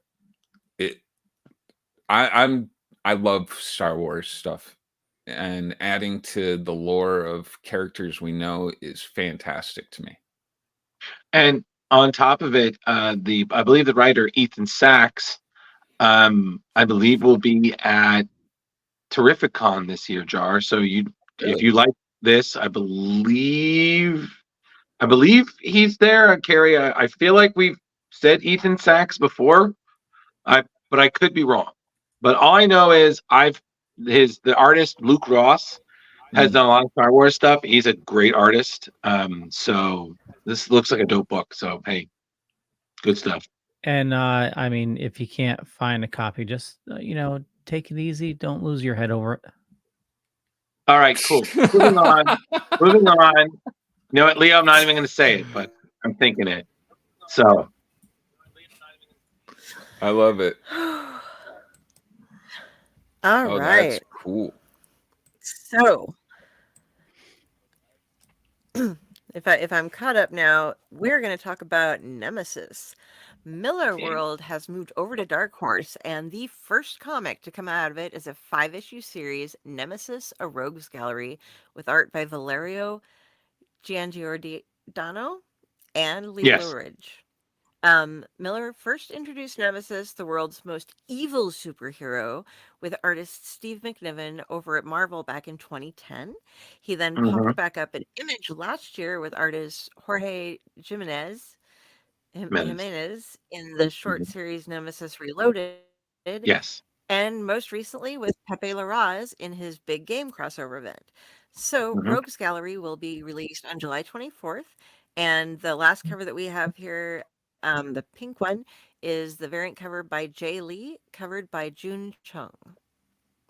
Nice. So that's interesting. That is what is coming up this July. So first Millar World new release with Dark Horse. Watch for the TV show or movie announcement soon. Absolutely. I mean, listen, I'm still behind. I need to read Big Game. I just wanted to get caught up to everything because it was like a huge story. But yeah. And then on top of it, it's a big win for Dark Horse. I mean, Miller World stuff always sells. Oh yeah. So that's a huge get for that. And I believe he said he's talking about 6 different books he's planning on releasing. I mean, you want to talk about someone who, I don't know how he has the time to pump out all that he does, but he does, and each book is just and he's always like collaborating with like a different artist and stuff on these things, and it's phenomenal.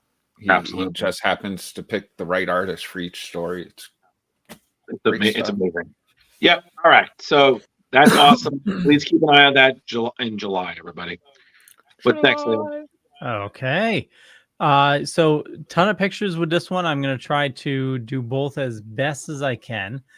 But I got you back up, buddy. I appreciate that. So way back in 1964, Stan Lee and Bill Everett introduced us to the Man Without Fear, Daredevil. Mhm. So it's been 60 years. Can you imagine that? 60 years. So Marvel is celebrating the anniversary with Daredevil number 8. Right. It's coming out, what is it? April 17th. Mhm. So it's a bunch of different stories, and we'll go over that in a second. So in one of them, Daredevil faces off against a shadowy new crew that's been wreaking havoc in Hell's Kitchen. And let's just say things get intense. Plus, a blast from the past with some serious bad blood makes a comeback, kicking off what could be the most gripping and intense chapter in Daredevil's history yet. So there's going to be a whole mess of tales, including one by Saladin Ahmed, Yeah. who's joining forces with the amazing Tommaso Bianchi to show us Elektra in all her fearless glory as she takes on a whole gang with high stakes rescue. Mhm. Then we take a trip back to the 80s. Ooh. And where'd my That would be, and you're talking about the story with Ann Nesenti and Stefano Raffaelli, where you have a flashback of Daredevil taking down Turk and his fellow mobsters within the confines of a Osta steamy bathhouse. So you got that. That's a weird pose. Yeah. Then Daredevil Gang War Saga gets juicier as Erica Schultz and artist to watch Jan Bazadula. They explore Elektra's new gig as mentor to her protege Alice. And then we have Elsa Ciensen and Erica Coda's story showing the impact of Matt Murdock on folks both in the hero gear and day-to-day life. And then, Leo, if I may, and then we have one of the last stories, besides Ty Templeton's hilarious Daily Bugle funnies, you have DG Chichester, who we've had on the show, is a great writer and friend of the show, and Ken Lashley are showing another story from Chichester's 90s run. He just finished Black Armor like a month or two ago. It was awesome.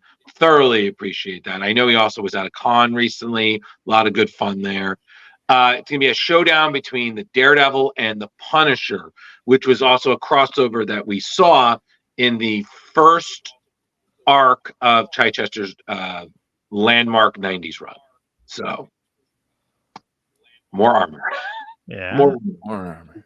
More armor. Yeah. You know what this book needs? There you More go. armor.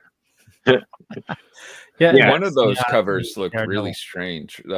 Well, two of the covers looked really strange. Where the smiling, no, not that one. That's not a cover. That's an interior. That's interiors. It's interior. Oh yeah, it is. Yeah, That's yeah. Yeah. That's why I Right. numbered all of the. Oh, that must be from Blood Knight. Okay, there you go. That's Okay. Ken Lashley, right? Okay, I'm sorry. That is Frank Miller. Oh yeah. You can tell by, the pose, the shoulders. Yeah. Go back one more, I think. That one. That's creepy. Interesting. It's got quite the smile going on there. That was a hidden gem. That was a John Romita Sr. cover. That I think is Steven Segovia. That's his cover. Because one of the other. I think Carrie's right. Nope, I think that's Steven Campbell. Segovia did the vampire. Oh, you're right, Carrie. I wrote it all down. I got notes. Ooh. Oh no, Carrie. Carrie, you're right. That's J. Scott Campbell. That is J. Scott Campbell. Because the next one, the other one that Jar was like, oh, that's weird. Not that one. The other one. Back to one. That one. That's Simone Bianchi. Yep. I recognize that style. It's just the pose is odd in that one to me. Yeah, well, all right. It looks good. Don't get me wrong. Yeah, so Leo, that's on sale. You said April 17th. So okay, hey, yeah, big issues. Yeah, Marvel and Milestone. Yeah, when are we gonna see that again? Couple stories from now. Oh, good. Oh boy. Oh, this is also me. More previews for Ultimates, kids, because again, I got to hype this universe. So we are seeing again unprecedented success with the Ultimate Universe. So Marvel has released some of the cool stuff that's going to be upcoming in June. So the first thing, which we'll see a first preview of it in Free Comic Book Day, which I believe is in May, because that's coincides with 4th. Ultimates 1 by Dennis Camp, Juan Frigeri. You're going to see the Ultimates come back from their debut from the Hickman, Stefano Caselli, Ultimate Universe Reborn issue 1. You're going to see the new Ultimates back. Super can't wait. That's on June 5th. So you're going to see them coming back to destroy the Makers Council and restore freedom to this world ruled by the shadows. Following that, you're going to have, thank you, Leo, Ultimate X-Men 4, which we're going to see even more mutants. We already saw Armor in the first issue. We saw Maystorm in the second. We're going to now see a bunch of new ones. So we're going to see X-Men's Surge is showing up, and Nico Minoru from Runaways is actually going to show up in this one. So that's an interesting twist. So, and there also will be brand new original mutants, Mori and Natsu. That's all Peach Momoko. So she's definitely building up her X-Men team pretty well. So that's going to be pretty awesome. Next, we have, and those are some of the designs there. So all looking pretty good. Then issue 6, Marco Cicchetto comes back just to present the shocking conclusions to the first official end of the Ultimate Spider-Man arc. You're going to find Spider-Man confront with his first confrontation with Wilson Fisk, the Kingpin, the owner of the Daily Bugle, who is definitely working with Makers Council. So will he be the first domino to end their regime, or is Wilson Fisk going to squash another bug? I would check it out. I thought that was on X-Force. Get out. What? Moving on, that's June 19th, and that's also that's cool. Those are some of the designs they have for Bullseye, who will be showing up in this week's issue of Ultimate Spider-Man, issue 3. So looks pretty fucking dope, not gonna lie. Following that, we're gonna have the conclusion. I believe it might be the conclusion of the first arc of Ultimate Black Panther by Brian Hill and Carlos Nieto, with the cover by Stefano Caselli. Black Panther is taking Wakanda back by any means necessary. So T'Challa, Killmonger, Storm arrive in Wakanda. So T'Challa can reclaim the throne. But what does the mysterious branch of the Dora Milaje, the Voodoo Khan, have waiting for him? Dealing with an ominous prophecy that will lead to a spiritual journey of the likes we haven't seen. So all of that's going to be June 26th. So all of June, make mine an Ultimate Marvel month. Super pumped. Damn. How does one have money? I know. I know. I'm so mad because I'm always like, oh yeah, I'm going to save money. And Marvel's like, oh, you want to save money? We're going to bring back your... Oh, you're out of tea-jar. Sorry. No. But I was like, why can't some of these books suck so I can stop buying them? Oh, God. Gotta go digital. Gotta go digital everything. I know, but I'm just a sucker for the I understand. You know, hearing the pages, but then when the pages rip or something, I'm like, it's gonna be horrible. All right, what's next, Leo? Venomverse. Oh, more Venom, ladies and gentlemen. Starting in June, prepare to delve once more into the depths of darkness as the Venomverse undergoes a rebirth, showcasing tales of symbiotes spanning across the multiverse. In the in the upcoming 4-part series, Venomverse Reborn, superstar creators will infuse their unique visions into the symbiote mythos, introducing bold developments for established symbiote heroes and villains from horror to fantasy and beyond. Venomverse Reborn promises an array of experiences to captivate every fan. Each issue will feature a gripping new Venom story by the current Venom writer Al Ewing and artist Danilo Baruth, setting the stage for the next epic in symbiote lore. In Venomverse #1, Reborn #1, Benjamin Percy and Brian Level initiate the saga with a chilling tale of the Earth's mightiest heroes meeting their demise at the hands of one of their own. But the question remains, who? Then Christos Gage thrusts the Venom from Insomniac Games' Marvel's Spider-Man #2 into the Venomverse to confront the formidable Null. Moving on to Venomverse Reborn #2, Philip Kennedy Johnson and John McCrea deliver a brutal interpretation of Venom's origins set in the Viking Age. Following that, Adam Warren and Chris Cross present the returns of the last remaining biological life form in his universe, the Venom from Venom, the End. Additionally, Chris Giarrusso treats readers to a tale of mini Marvel's Venom. And stay tuned. Yeah, the Venomverse, it's coming for you. Okay, more Venom. We've Venomized everything. I mean, listen, it sounds cool, but I think we've said this before. I think I'm symbioted out. Yeah, it was. I miss the other symbiotes at this point. Where's Carnage? Where's Carnage and Toxin and Shriek and Scream and Turbo and oh no, Turbo wasn't one of them. Sorry. Hell, what's happened to Null? Yeah, seriously. Like I was like at this point, I was like, jeez. All right, what's next, Leo? Yeah, what's next? Gary, you're up. Whoa. Okay. Paranoid Garden. Yeah. All right. In more Dark Horse news, Paranoid Gardens is a 6-issue miniseries being released this summer by Gerard Way and Sean Simon, with art by Chris Weston, colors by Dave Stewart, and letters by Nate Picos.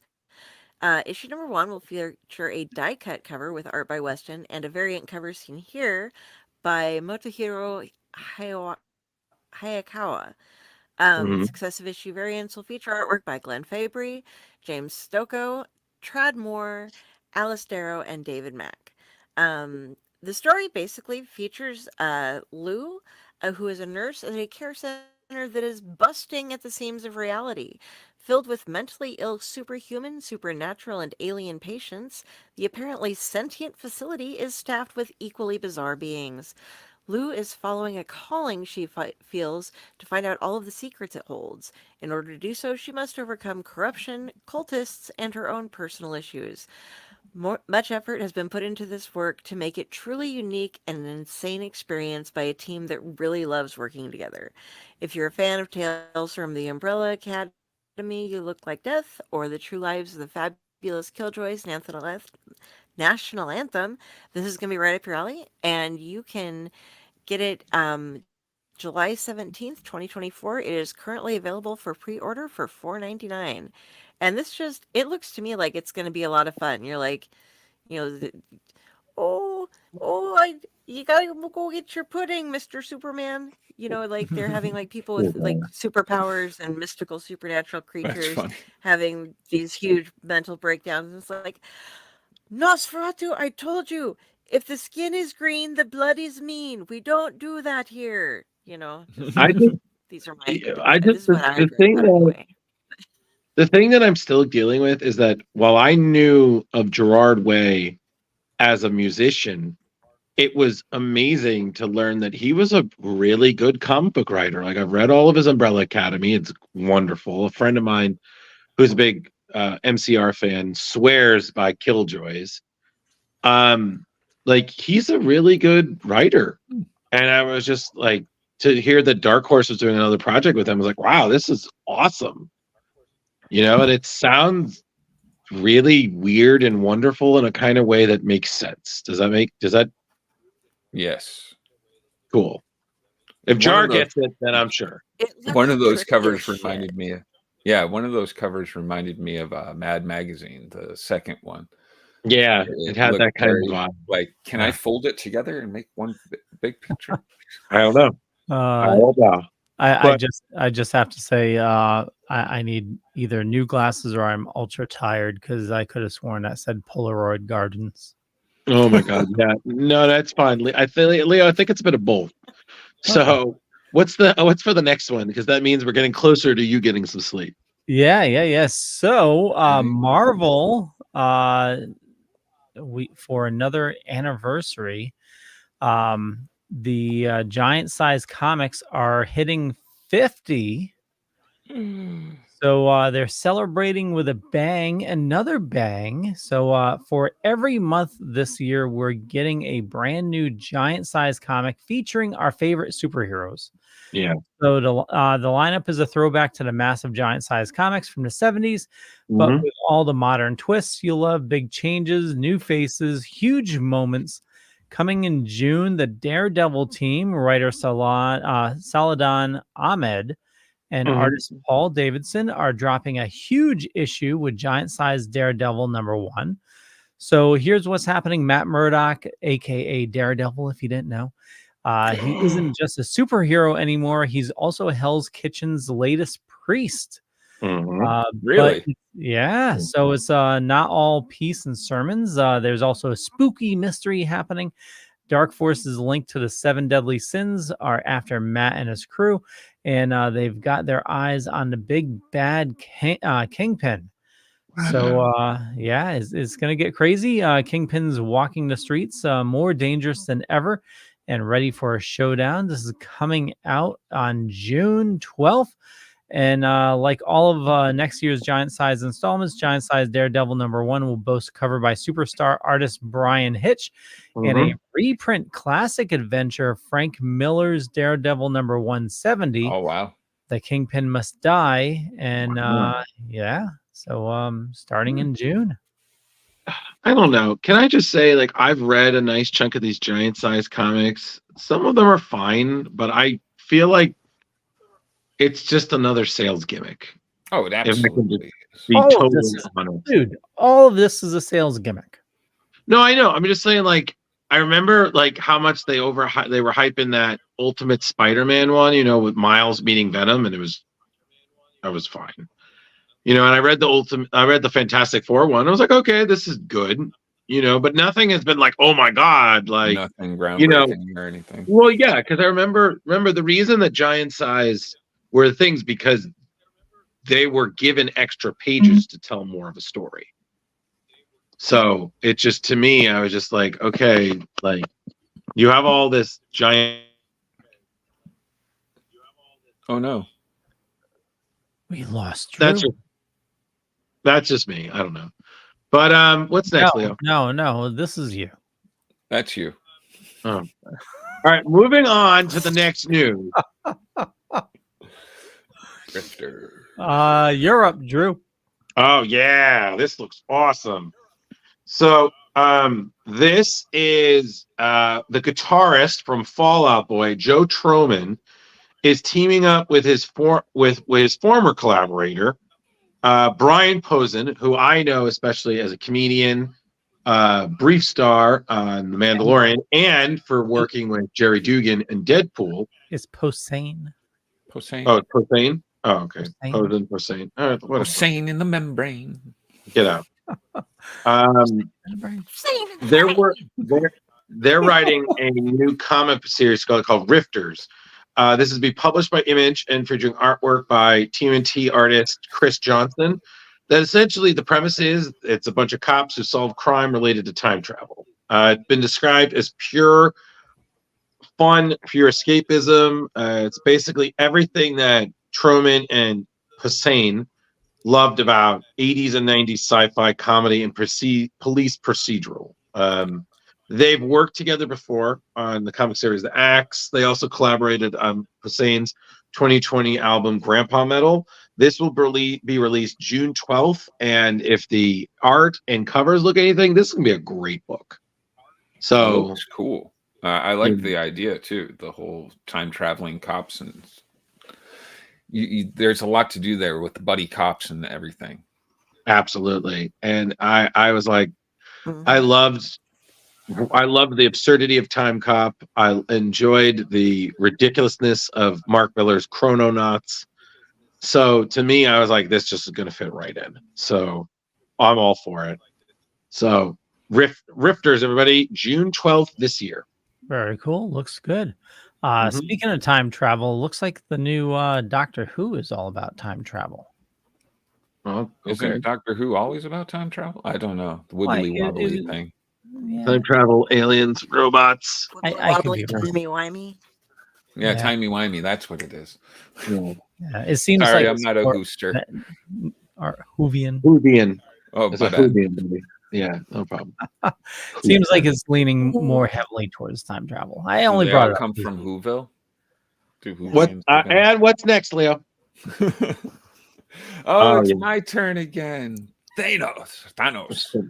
The most sought after relics in the universe have resurfaced, but this time they're fused with the bodies and souls of Marvel's emerging heroes and villains. For the Mad Titan, Thanos, this only intensifies his desire to possess them all.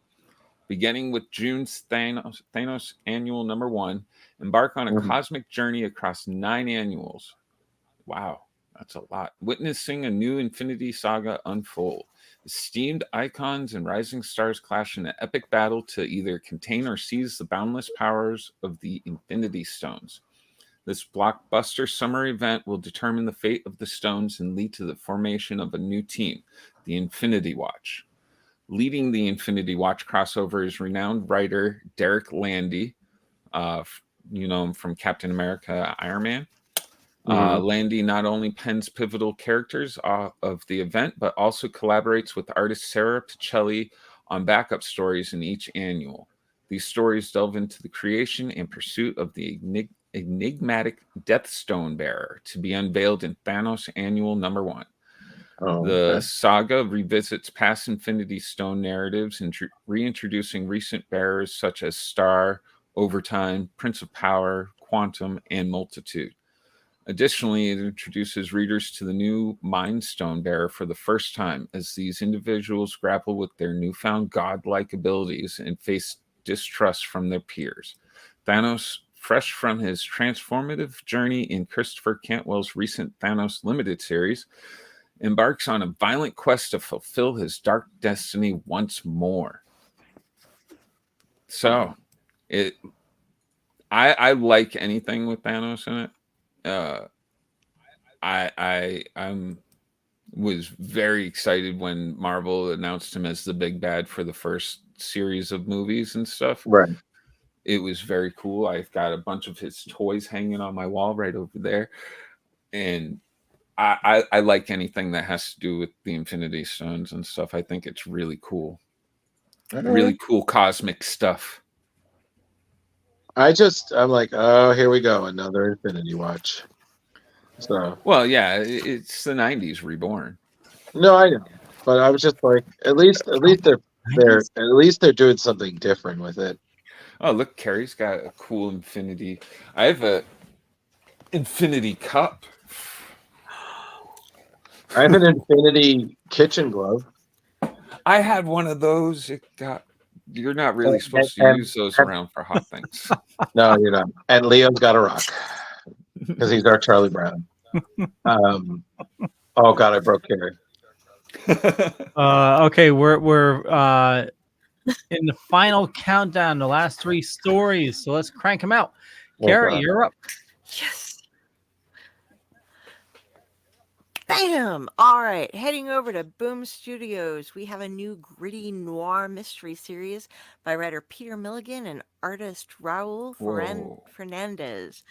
Private Eye Will Profane gets caught up in a mystery far outside of his usual cases, which keeps wrapping around to a crime novelist as well as his own secrets taking place in Los Angeles. Milligan is a veteran writer who had the longest run of Hellblazer, as well as giving us Shade the Changing Man, Enigma, Rogan Josh, Face, and Ecstatics, and he is definitely bringing the weird in on this one. Profane #1 will be available in comic shops on June 5th, 2024. Obviously. It is available for pre-order currently, and digital copies can be purchased from content providers including Kindle, iBooks, and Google Play. If you want to go back to the covers real quick to the first one, I can go through those that. The main cover is by Javier Rodriguez. Oh, that's great. And then the first variant cover That is phenomenal. is Mike Diodato with colors by João Canola. Yeah, they're gorgeous. And the final cover is Marguerite Savage. Nice. Those are all of them look fantastic. This Yeah. book looks like it's going to be a lot of fun. Oh, it looks beautiful. So I'm really Yeah, looking forward to it. And then there was a couple of the character designs and some of the artwork, but yeah, I think it looks great. Yeah. June 5th, everybody. Check that out. Cool beans. More awesome stuff from indies. Yeah. Yeah. Boom. Studios. Yes. What's next, Leo? Next, okay, so I'm gonna give you all a little bit of a quiz here. So what do these characters have in common? Herbie the robot, Harley Quinn, and Ouroboros. They're all Harley Quinn. They're all. Oh, I know this one. I know this one. Yes, Actually, Mr. wait, begin with the letter H. No. I put together the news, so I already know this. So I have to abstain. So hold on. Okay. So Jar Jar, Carrie, you help with the news too. So I'm gonna ask you, Jar Jar. All of them begin with H. Herbie, Harley, and Ouroboros. All right, Ouroboros. Okay, so all of these characters first appeared on TV, then became comic book characters. I know that. Yeah. Sure. So with the upcoming Web of Spider-Man #1, This is probably a great book to buy if you're looking to invest, people. totally. So Web of Spider-Man #1, OB is making his comic debut, coming over from the Loki series. So March 20th, Web of Spider-Man #1 introduces OB as part of the Time Variance Authority. And those are the Timeline Cops, if you haven't watched Loki. And yep, there's a nod to another familiar TVA face in there too. So Mobius is going to be in there. And he's all about keeping the timeline safe, tells OB not to get too hung up on the different versions of people that they see. But when Spider-Gwen's in trouble, OB can't just stand by. He jumps in, Hitchcock birds and all, and whisks Gwen away, probably right to the TVA's doorstep. And so Spider-Gwen is going to be swinging into the main Marvel scene for good with her new comic Spider-Gwen. So it looks like Web of Spider-Man #1 is going to be, like you said, Jar Jar, that's going to be a huge book. Yeah. So we're getting the introduction of Spider-Gwen into the 616, and OB is coming in. So very cool. You know, the first one will probably be overprinted, so on that one I would say watch for the second print or third print, because then there'll be a smaller print run, and the smaller print runs with those ones sometimes take off more than the first print. Okay, good to know. Or buy them all. Or buy them all, like Leo does. And Yeah. it's like Pokemon, gotta catch them all. Yep, they just see Leo walk in the door, and they're like, they can just hear him hitting that money. Ching, cha-ching, Not cha-ching. anymore. With me moving, I'm gonna have to tighten my belt. Oh man, they're gonna take out a second mortgage on their house. You know? All right, what's Leo's just gonna sell all those X-Men #1 and make billions. You're gonna help me sell my comics, Jar Jar. I'm gonna need money more than ever. Oh, absolutely, man. I would definitely help you. Awesome. Next, how about Last? Who you gonna call? Final. So on top of seeing Frozen Empire last week, which was great, this is news from the world of Ghostbusters about the upcoming series Ghostbusters Back in Town. So this book, which we mentioned earlier, was announced, bridging the gap between Ghostbusters Afterlife and Ghostbusters Frozen Empire. It's a 4-part miniseries.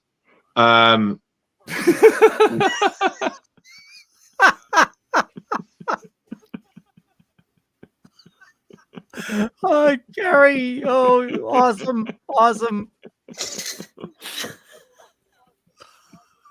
Okay, I'm not gonna Wouldn't lie. it be I something?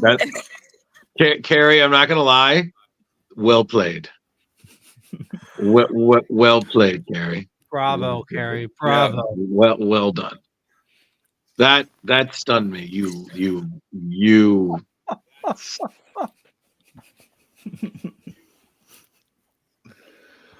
So for as I was this saying, series, the end canon story written by David M. Boer and art by Blue Delaquanti, color by Mildred Lewis and Jimmy Betancourt on lettering, tells the story of Callie, Gary, Trevor, and Phoebe traveling to New York to meet with Winston Zedmore at the famous New York firehouse.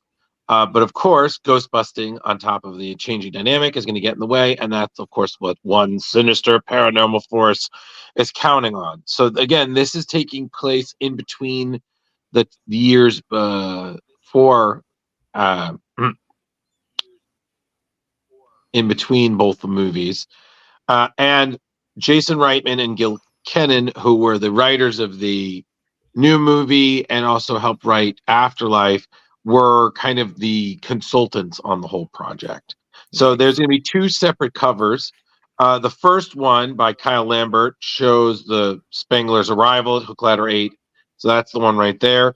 And then the alternative, which I'm kind of a little bit leaning more toward in general, is the one by Steve Morris showing the Ecto's journey from Afterlife, Somerville, Oklahoma to New York City.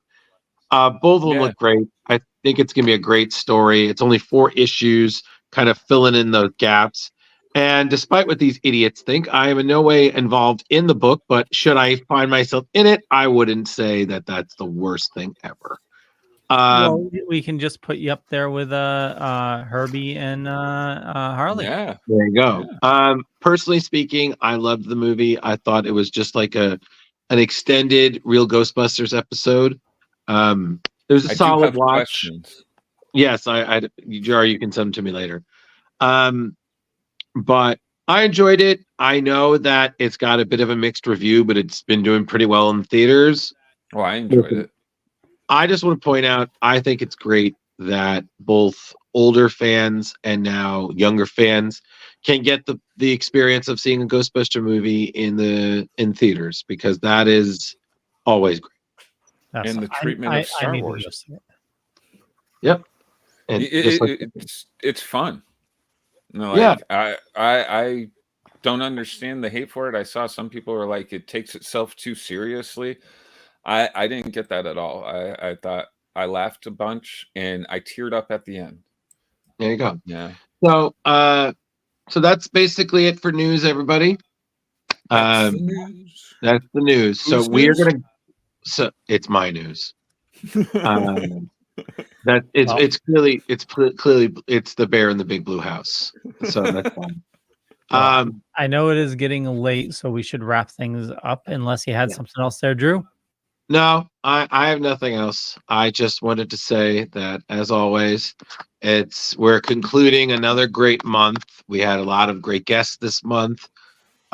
We are working on some great stuff for April, so you're just gonna have to stay tuned to see what we got up our sleeves, which most of the time are short sleeves. So it's gonna be a really good trick.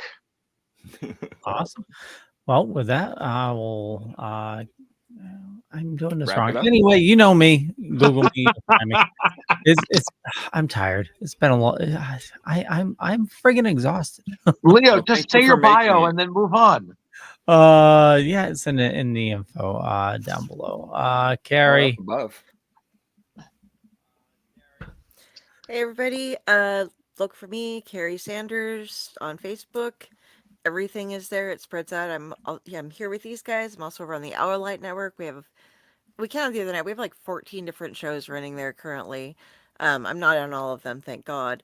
But one I am looking forward to a lot is this upcoming Sunday. We're going to be doing our first episode of Owl Light Picture Show, where we'll be interviewing Bernie Rao from Killer Sofa, the man who made it and brought it to us, as well as a couple other movies. So come check that out, and come check out some other shows as well. Yeah. Awesome. Let's go see Jar Jar. Hey, follow me on Facebook. I'm Jeremy Courtney. Don't follow me anywhere else. That'd be scary.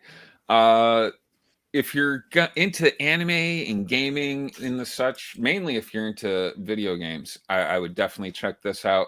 CT GamerCon, April 6th and 7th at Mohegan Sun, also the home of Terrificon. It's going to be huge. I'm going to be there. I'm going to be interviewing David Hayter and Ned Luke from Grand Theft Auto, as well as Sean Solo Fontino from Grand Theft Auto, Kira Buckland, Kaiji Tang, Christine Marie Cabanos, and there's going to be so many tournaments and I think Magic the Gathering games as well and stuff like that. But it's tons of free video games to play. Almost every system you can imagine. It's a win-win for parents too. Like bring your kids there, let them just play video games. You can come hang out with me. It's a great idea. It's a good weekend. Awesome. And, Leo will be there too. Yeah. For a short while, I'll be recording and then I'll be bailing. I know because we're only needed for a couple hours each day. Yeah. And then if you want to help me move at that time, that. Speaking of yard working, holy crap! You should see my. I got a. Leo, save it for after the show. Okay. Anyway, Drew. Someone else do my bio. Met Michael Walsh once. This is Drew. He's asleep. We call him Marshmallow. He's a Goosebster. He's who you call. And busting makes him feel good. Okay, these people are awful. You can find me on social media. They completely wrecked my attempt to let them write my own bio. They're idiots, but I love them all. So listen, I'm on social media. I'm doing things. I'm really tired a lot. I don't know why. I probably will figure it out later, but first let me sleep. Get this man a slice of pineapple pizza. I know. Leaf blower, that's it. I got an insane leaf blower. 180 miles per hour. Yeah, That's great. Tell us when the show is over. Catch you later. Bye.